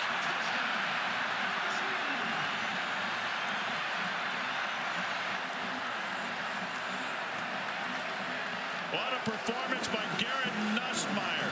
2 touchdown passes of 40 yards or greater after after the shoulder injury. It's just been bombs away. And how about Chris Hilton? Fall camp, he was supposed to be the guy. He was going to be the go-to deep threat, so dynamic, elite speed. Missed a lot of the first half of the season and then have had his struggles tracking the ball downfield. 2 massive catches here in this game for huge gains and touchdowns. And a long talk with Brian Kelly about coaching up Chris Hilton. Here's a look at the grab and making sure he had it secured. Boy, and these aren't easy catches either. Ball moves a little bit, but I think his hand was underneath it as he impacted the ground. What a catch.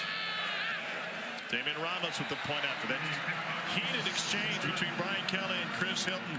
And Kelly assuring us it was all about coaching. We've been working with them in practice time and again. Don't leave your feet. You're a good enough receiver. Run through it, and you'll come up with those catches. And it worked for Hilton tonight. This is back at A&M. This is where it first started percolating. And BK telling us, listen, it wasn't just in game, it was in practice.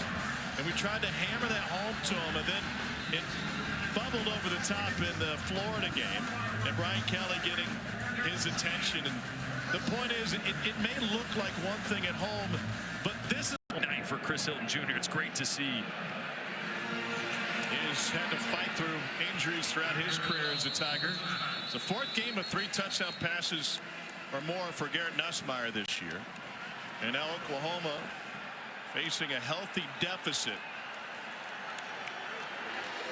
Yeah, but this is where if you're Joe John Finley, the ops coordinator for Oklahoma, you can't change your game plan because you're not a team that's built to be a drop back passing team, to come from behind.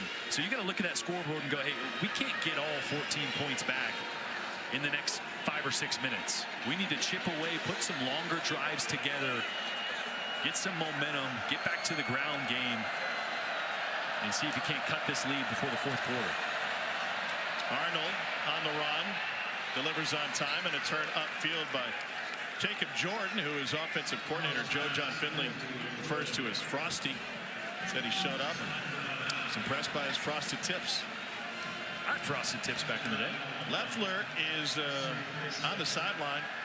It's Matt Leffler, who started the game as the referee. We'll wait and see if he returns to action out of the tent.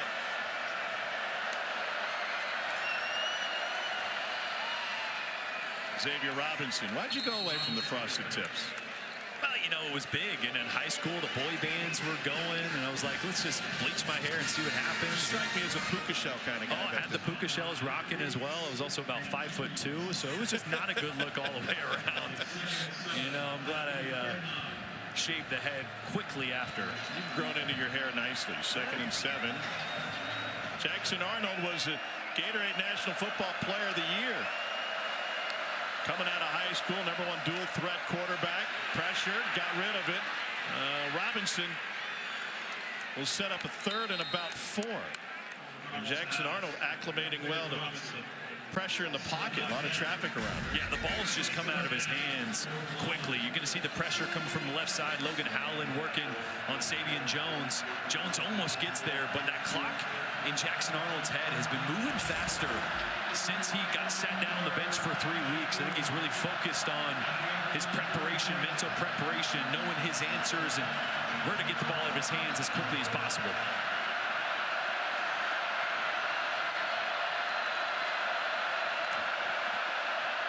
Third down 4. Here's another step up and a run for a 1st down for Arnold. That's a great job. You just go empty, so everybody's going to vacate with this. Nobody's going to be left here. And so Arnold does a great job of just stepping up, seeing that vacancy.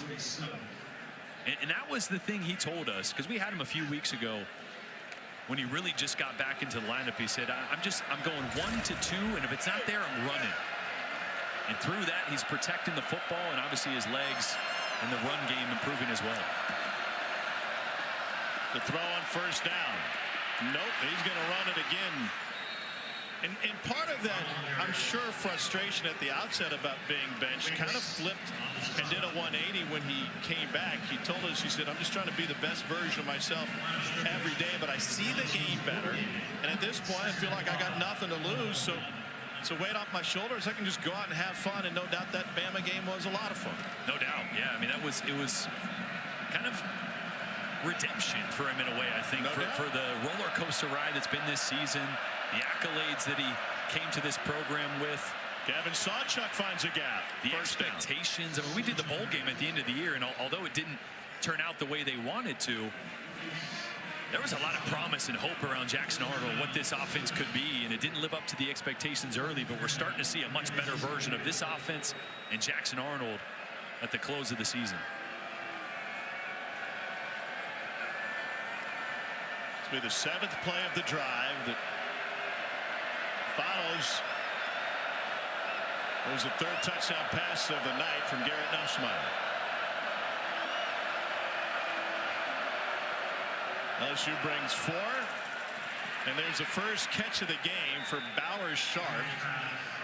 Talented tight end, former quarterback who played in southeastern Louisiana to start his college career.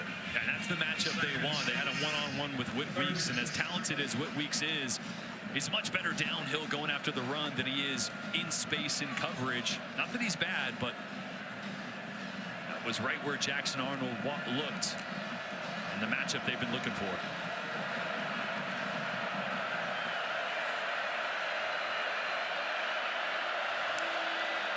2nd and 6, fling to Bauer. He can throw it, former quarterback, but he heaves it while he's in the grass, but it's picked off. A blind toss that Sage Ryan comes up with. Ill-advised throw by Bauer Sharp after being pressured by Stamps.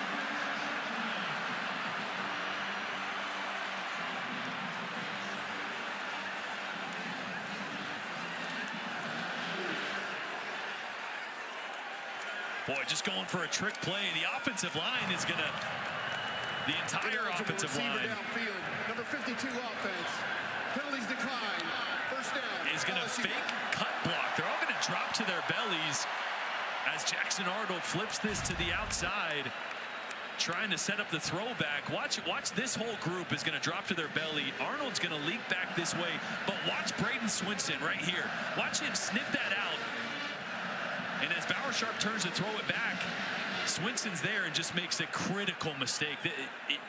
No one cares if that's a 5-yard loss. That's okay. You're trying to roll the dice, trying to hit something big. If it's not there, just go to the ground. You can't make. For Ryan, his first pick of the season. Nussmeier out of the backfield finds Anderson. All-around performance for LSU. Nussmeier's success with the deep ball, a 100-yard kickoff return for a score. And Garrett Nussmeier is 20 for 25 for 228 and 3 touchdowns. Boy, that's after going 28 of 37 for 332 last week. He's playing so efficient right now. And one thing that this coaching staff stresses is, well, Nussmeier's been around. This is his first year as a starter. Oklahoma brings 4. Nussmeier incomplete. Now, compare that to some of the other great quarterbacks. Joe Burrow transferred in from Ohio State. He really struggled his first year here before they brought in Joe Brady. They reinvented the offense, and then he was able to kind of find his rhythm. I remember we met with Joe Burrow early in the 2019 season. He had it out for you, which is a second story, but this is 2018 Joe Burrow. That's what he was. Those were his numbers, and Nussmeier a much more comfortable position. And I think I ranked Joe Burrow going into that next season at like the 9th best quarter, 8th or something in the SEC, because he just wasn't very good the year before. He knew what you said too. Nussmeier. That's the competitor he is. He's going to scramble and dives past the 50. And they'll mark it just shy of the first down. And that'll bring up 4th and less than 1. And I don't think Nussmeier's leaving the field. Now we saw him hobbled a little bit last drive. Great job escaping pressure there. And boy, that ball's out front. That really looked like he might have got that first down. Well, they're going to go for it. They go the jumbo package, extra tight ends. Josh Williams is the running back. And Williams gets through for the first down. I want to go back to that Burrow conversation. You had him rated really low. We came in to meet with him early in the 19 season, and he was just staring daggers through you. And he said, hold on a second. I don't like what you said. He goes, well, you know, I didn't think you did A well. And he goes, I didn't. I didn't think you did B well. Well, I didn't. I didn't think you did C well. Well, I didn't. He goes, well, unless you have a new offense. And he goes, but we have a new offense. Yeah. We got Joe Brady, and they brought out the playbook, and we went, man, they might have a big year. And that was a cool moment, right? You saw the competitor. He even said, man, I remember you pointed to one interception and said, I was lucky it didn't, or a touchdown, I was lucky it didn't get picked off. I was like, well, yeah, there was a guy right there. He goes, yeah, I didn't like that you said that, though. And I just loved it. You know, it's just, I mean, he's such a competitor. It was fun to sit down with him. And you're right. They had a whole new offense, and we didn't know just how good he was going to be. I don't think anybody did. And obviously the rest is history. A big night for Garrett Nussmeier, 20 of 26, 228. And he's thrown for 3 touchdowns, doing it all with a bum shoulder. Not afraid to put the body on the line. He was limping around, but no more. And LSU's got a first down when we return.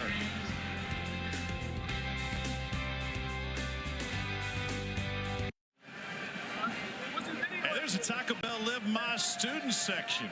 All season long, student sections across the country are competing to be the Taco Bell Live Más student section of the year. Pimpton inside the 10. Bowman trying to rip it away, and he ends up inside the 5. A 42-yard catch by Kamorian Pimpton. Well, it's just a great job. A little post wheel catches Oklahoma in cover 3. So that corner to the top, Jacoby Johnson, he's trying to midpoint that seam route there by C.J. Daniels. And Billy Bowman in trail coverage on the wheel route. Just too late, and another explosive play for LSU. Not much for Josh Williams. Samuel Omosigo with the stop. And that'll bring us to the end of the third quarter. LSU trying to parlay that turnover into some points on the other end. After the interception by Sage Ryan. That's the end of the third quarter. Garrett Nussmeier is having another monster game. He's already thrown for 270 yards, and that was after he left the game with a shoulder injury. Gunslinger has got it. Back for the 4th in a moment. By law. Before the snap, timeout was called. Oklahoma. By law, you got to finish Garrett Brooks. Oklahoma know that. They use a timeout. Well, it has been complete chaos in college football, and we would have it no other way. As this chaotic regular season comes to a close, do we truly understand what's about to be unleashed? 11 CFP games instead of 3, 4 rounds instead of 2, college football in late January. So no, none of us is ready, but all of us are here for it.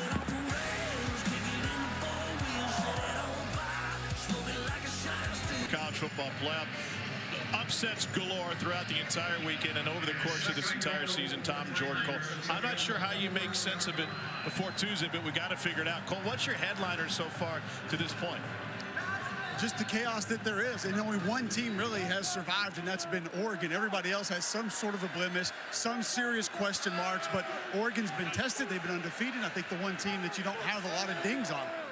Nussmeier, fade, end zone. Incomplete. Trying to find C.J. Daniels. How do you then break down what happened in the Big Ten today? And does it make you think terribly different about Ohio State? I don't think so. I mean, all bets are off in rivalry games, right? We know that Michigan roster is depleted from what they had last year, but it's still a good, talented football team. They haven't been their best this year, and you never know what can happen in a rivalry game. So I don't dock them too many points, but man, Penn State now slipping into the Big Ten championship game. Oregon, we're gonna have some pretty cool home playoff games. Maybe one in Rocky Top. Nussmeier sidearms it, and it's incomplete to Josh Williams. You know, everyone's been gnashing their teeth every Tuesday night, Wednesday morning about what Ward Manuel said and how they had to make sense of all the rankings. And if I could encourage anything, it's just to pump the brakes. Wait till we get through this weekend, and then you have a much better idea of how everything sorts out. It was looking, once again, past tense, like there wouldn't be any hosts out of the SEC. That changed today. Now it's looking like there could be a couple, right? Depending on what happens.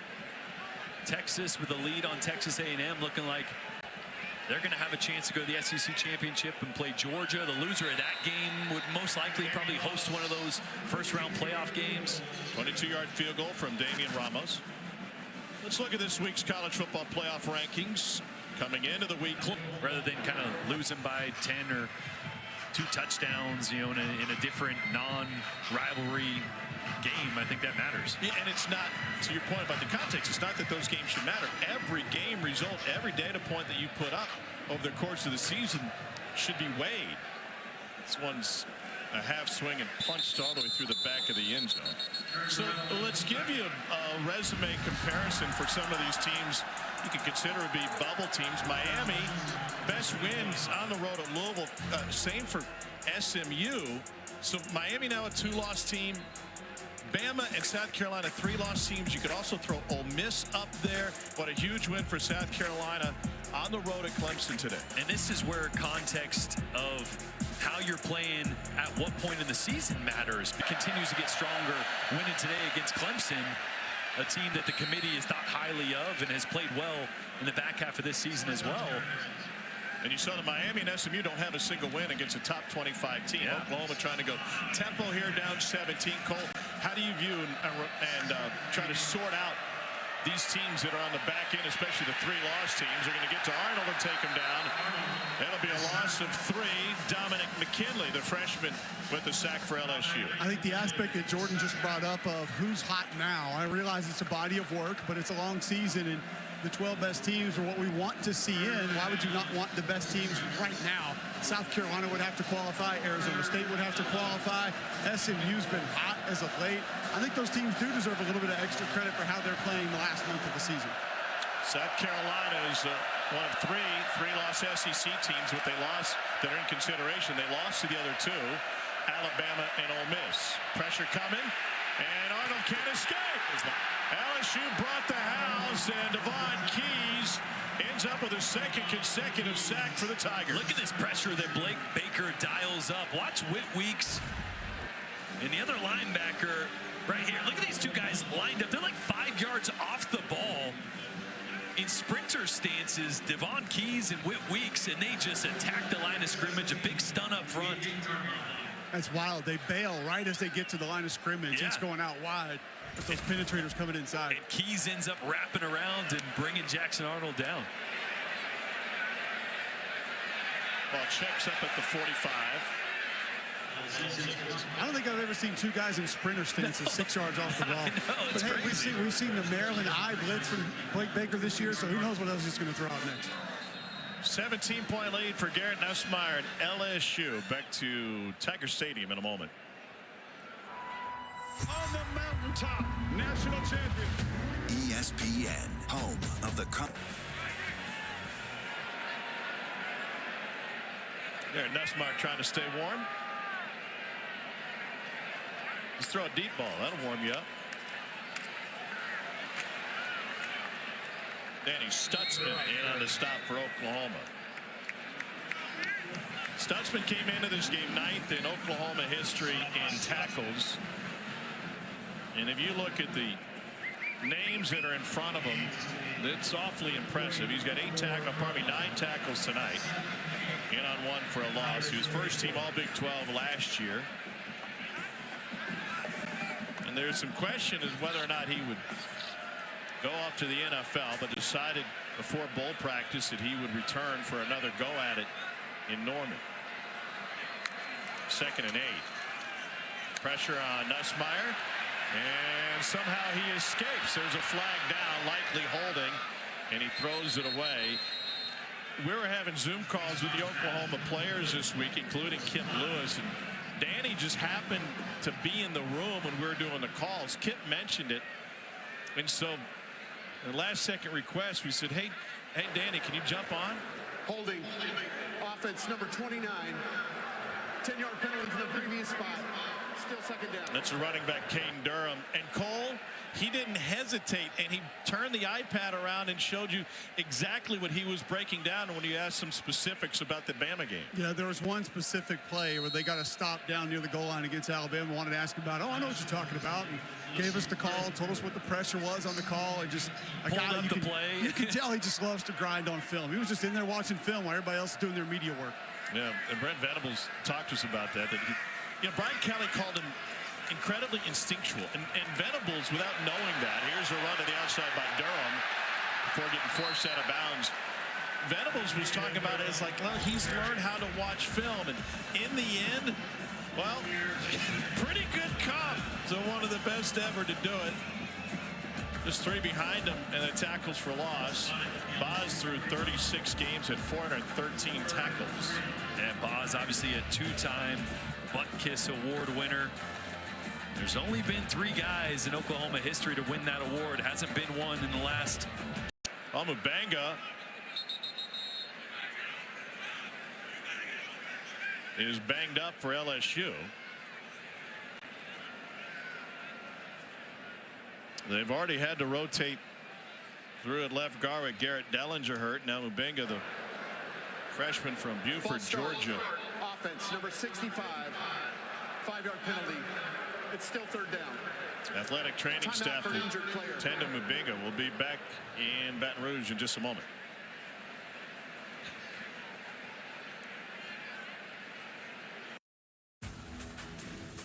ESPN College Football Prime Time is presented by IHG Hotels and Resorts. 19 hotel brands, 1 loyalty program.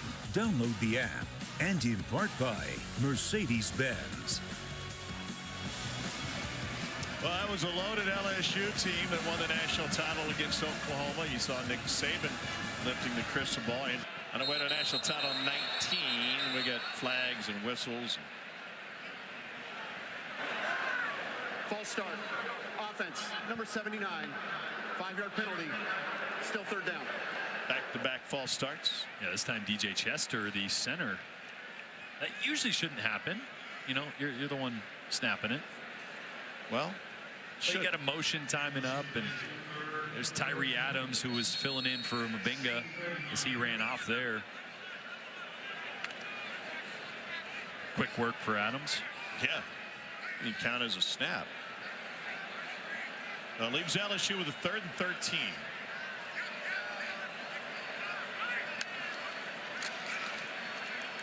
To the perimeter, and C.J. Daniels, who gets bottled up by Eli Bowen. The year it's been for Bowen, the freshman out of Guyer High School. He started his 7th straight game tonight. He didn't see the field for the first couple of games of the year. Stop by Eli Bowen. Playing alongside his brother, who's a year older.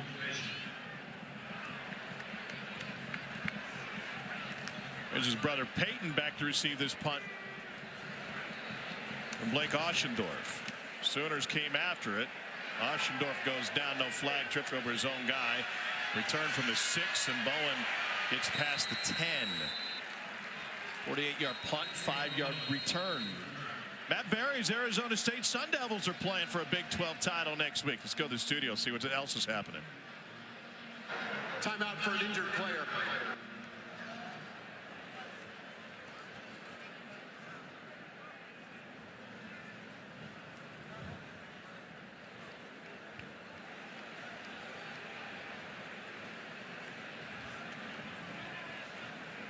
All right, Matt, thanks.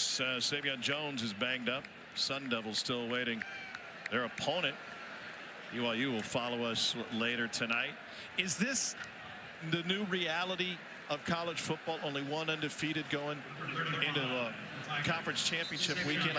I think about where we are with the 12-team playoff and the comp to the NFL. Chiefs lost 4 regular season games last year. It's okay to lose. You don't have to be perfect anymore. Will that continue?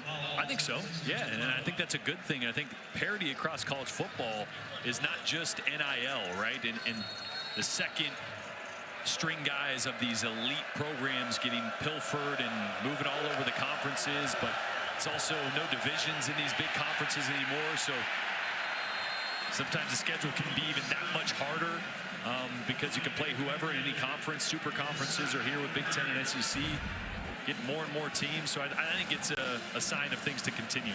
Second sack for the freshman Dominic McKinley. And those issues that Oklahoma's offensive line had early in the season, specifically against South Carolina, but littered throughout the year, reared its ugly head. 3 straight sacks for LSU now. McKinley's got 2 of them. Able to avoid the sack, but nothing happened. And wow, what a physical play. Sam Franklin got cut down. You know, there's some pretty good defensive fronts in this conference. As you see here, Jackson Arnold just trying to get rid of the ball. There's some pretty good ones, right? You think of Ole Miss, you think Georgia's pretty good, Texas really good. You know who leads the SEC in quarterback pressure percentage? LSU. In 5.5 hours in the car today, come up with that? No, I mean, that was just kind of surprising, right? 3rd and 16. Arnold trying to get out of the end zone. He does, and then took a shot from Weeks up the sideline, and that draws a flag. It'll be an automatic first down. They thought Arnold was out of bounds. Yeah, a little mental mistake by Weeks there. Hold on, you came here from Tuscaloosa today. Let's see if Weeks got him. Yeah, he did. After the play, personal foul, late hit out of bounds, defense number 40. 15-yard penalty will be added to the end of the run. Automatic first down. You had SEC Nation at the Iron Bowl this morning, and then you didn't walk into this booth until 3 minutes before kick. What took you so long? Yeah, you know, had a little driver change about halfway. What is this, Le Mans? You tap out the driver to make it to... I wanted to explore Meridian, Mississippi a little bit more, so I took a break about midway.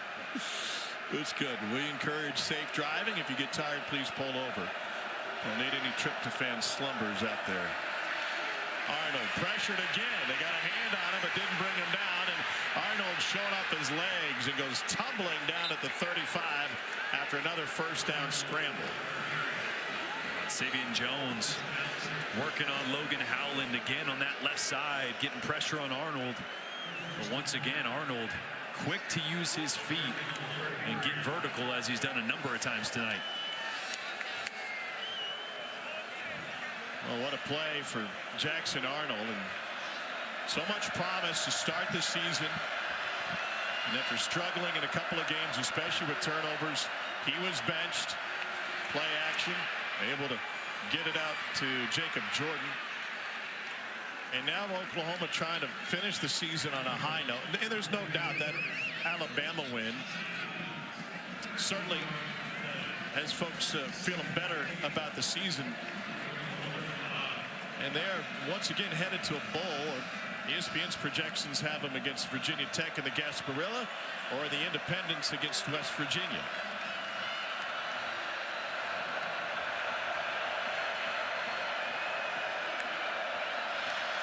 On second down,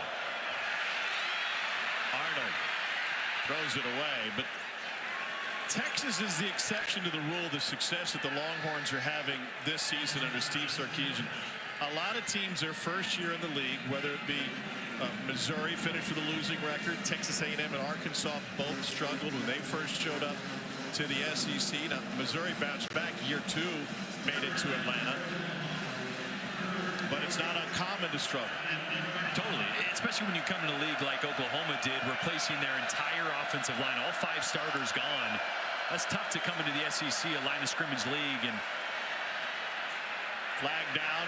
Arnold tried to fit it in, and Gamble tried to find it sharp because Major Burns was right there.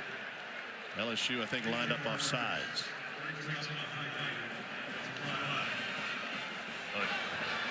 Offside, defense number 19, 5-yard penalty, still third down. So while in history teams have struggled going into Power 5 conferences their first year, We could see a bunch of newcomers, though, winning this year, whether it be Texas in the SEC, Oregon in the Big Ten, SMU in the ACC. Here's the history. You win a title your first season in the conference. Virginia Tech in the Big East. Florida State was a power as an independent before they got to the ACC. Reset the game clock to 7 minutes, 27 seconds. And you have to go back to 1953 with Michigan State. And like you mentioned, we got 4 that could do it. That's a big third down here. This game has felt out of reach for a little bit now since probably mid-third quarter, but you pick this up and get some momentum here, try to get some points, make it a 2-score game here in the fourth quarter. Wow, what a hit. Zion Alexander has been a one-man wrecking ball tonight for LSU. Boy, that is the second time Zion Alexander has just been sitting in zone coverage with vision on the quarterback, seeing an underneath check down route come right in front of him, and he has flown down and laid the hammer.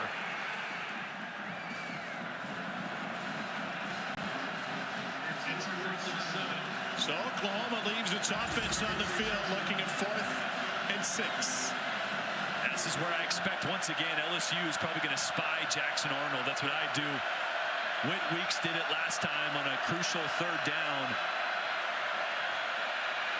Arnold flushed. Weeks chasing. Took him down.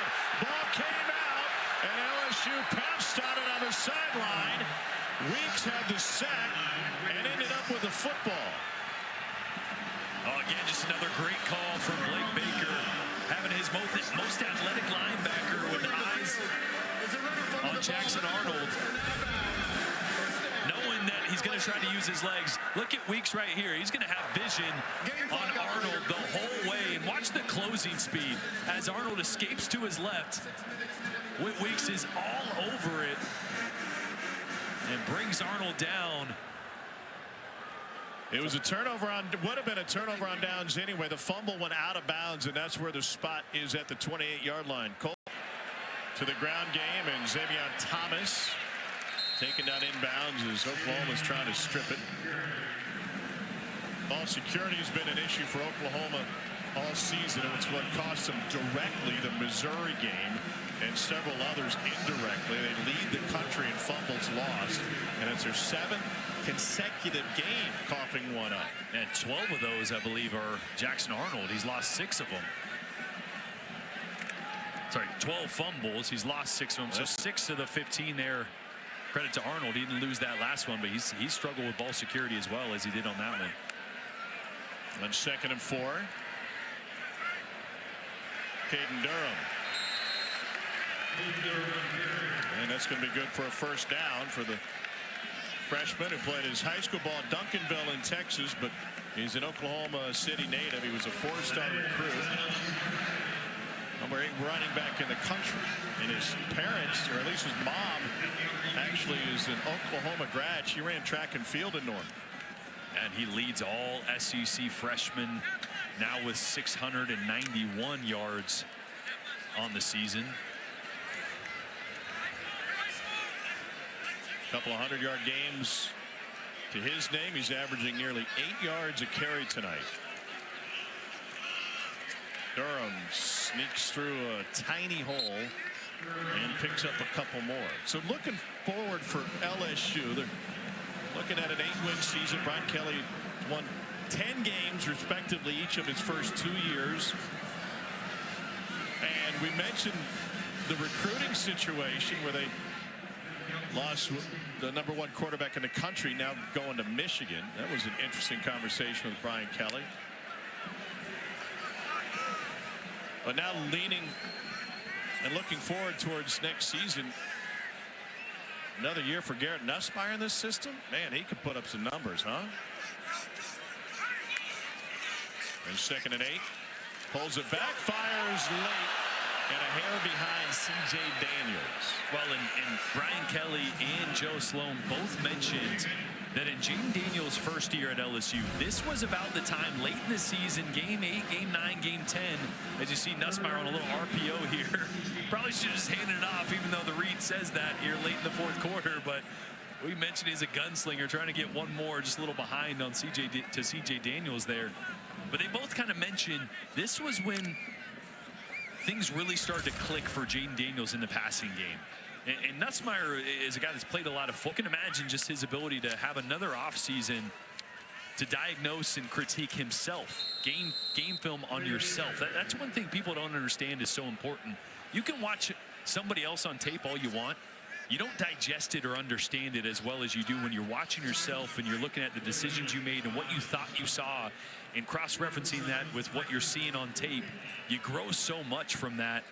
So I expect LSU to reload big time in the portal and the recruiting and put together a crazy good roster next year, and I expect Garrett Nussmeier to be one of the best in the country once again.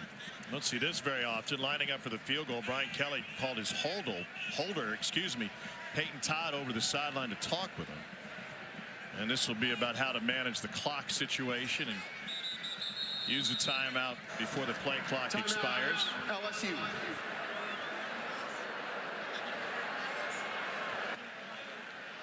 LSU looking to tack on another 3 points when we return. But what a night it's been in Death Valley for the Fighting Tigers of LSU and their leader, Garrett Nussmeier.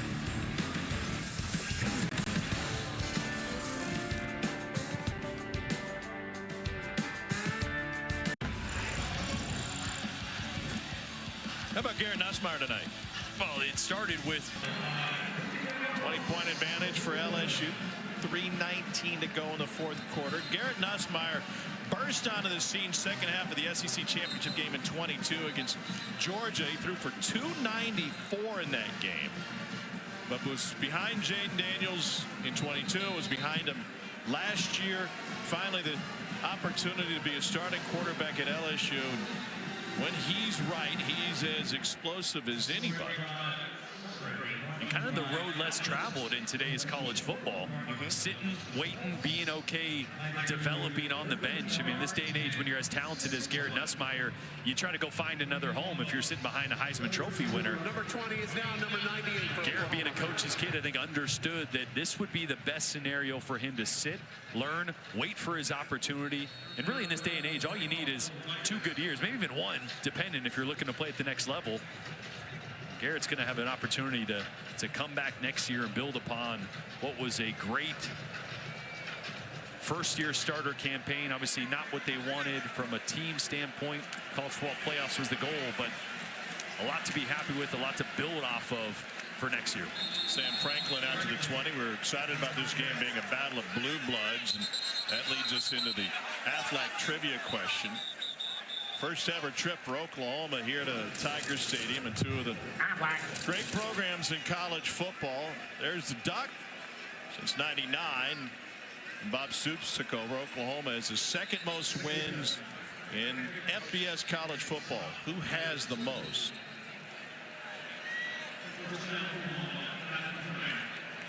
Since 1999. Florida had a run in the early 2000s. Bama's had a run the last 15 years. Ohio State's played deep into the postseason.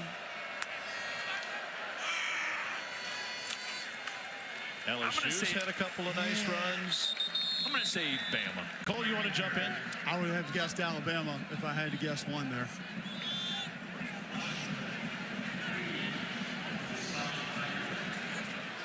Tom, what do you think? I'm waiting for the reveal. Oh, come on. I guessed Alabama. Boise would have been my next guess. Oh, okay. Yeah, sneaky one, right? Kellen Moore had a couple good years there. 2nd and 9. It's going to be it's going to be off the wall. It's not going to be an obvious one.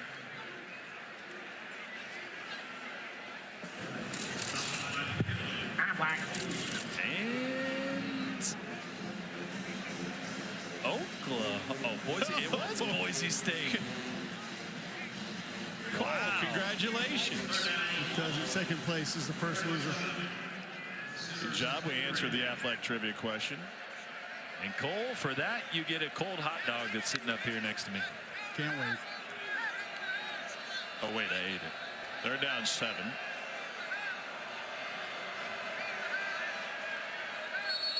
And the play clock. That's a 2-minute timeout.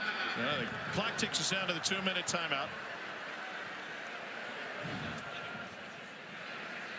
Well, Sooners knocked off Bama last week, and that made them bowl eligible for the 26th consecutive season, second in the country only to Georgia. Final 2 minutes after this.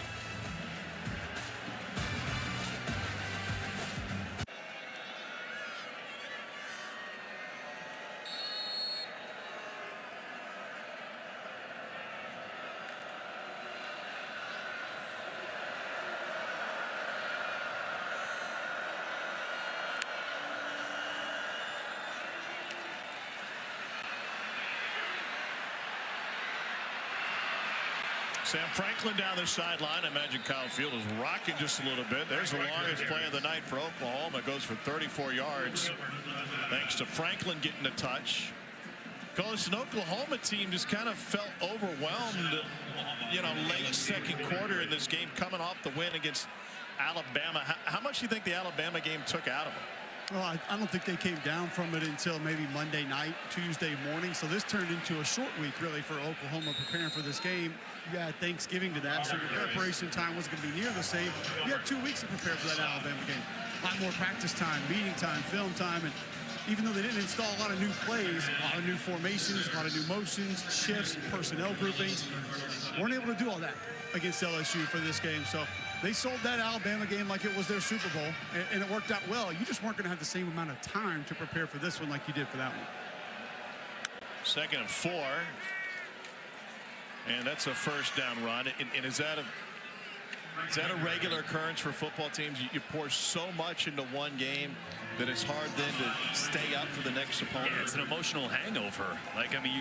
Your nervous system and your emotions are shot after a game like that in a really good way, right? But it's tough to refocus that, wash it, and get back to the grind the very next day, like Cole said, on a funky week for Thanksgiving. It's understandable they came out just a little bit flat here. Arnold fakes to the flat, goes down the sideline, and it is nearly picked. Sage Ryan already has one. I would have added some workload to our buddy Michael Bonnet, who was honored today here at the stadium with his wife Robin, sons Peyton and Max. Son Grant is on the coaching staff at Arkansas State, couldn't make it. Longest serving sports information director in LSU football history. Michael celebrates his 25th season with the program this year. That's a lot of W's. That is a lot. A lot of game notes printed out. Here's Jacob Jordan. It's bottled up. We couldn't do our jobs without the fine sports information directors throughout all of college football, but especially in the SEC, and Mike Houck with Oklahoma and his staff, tremendous as well. They'll get ready for a bowl game. A couple of different options for Oklahoma. And we're talking with Brett Venables, and they also have a new offensive coordinator to hire, it seems. Under the 16-yard line. First ever trip for Oklahoma to Tiger Stadium. They brought a ton of fans who no doubt enjoyed the weekend in Baton Rouge, but they're going to come up short in the win column. One more play for Arnold.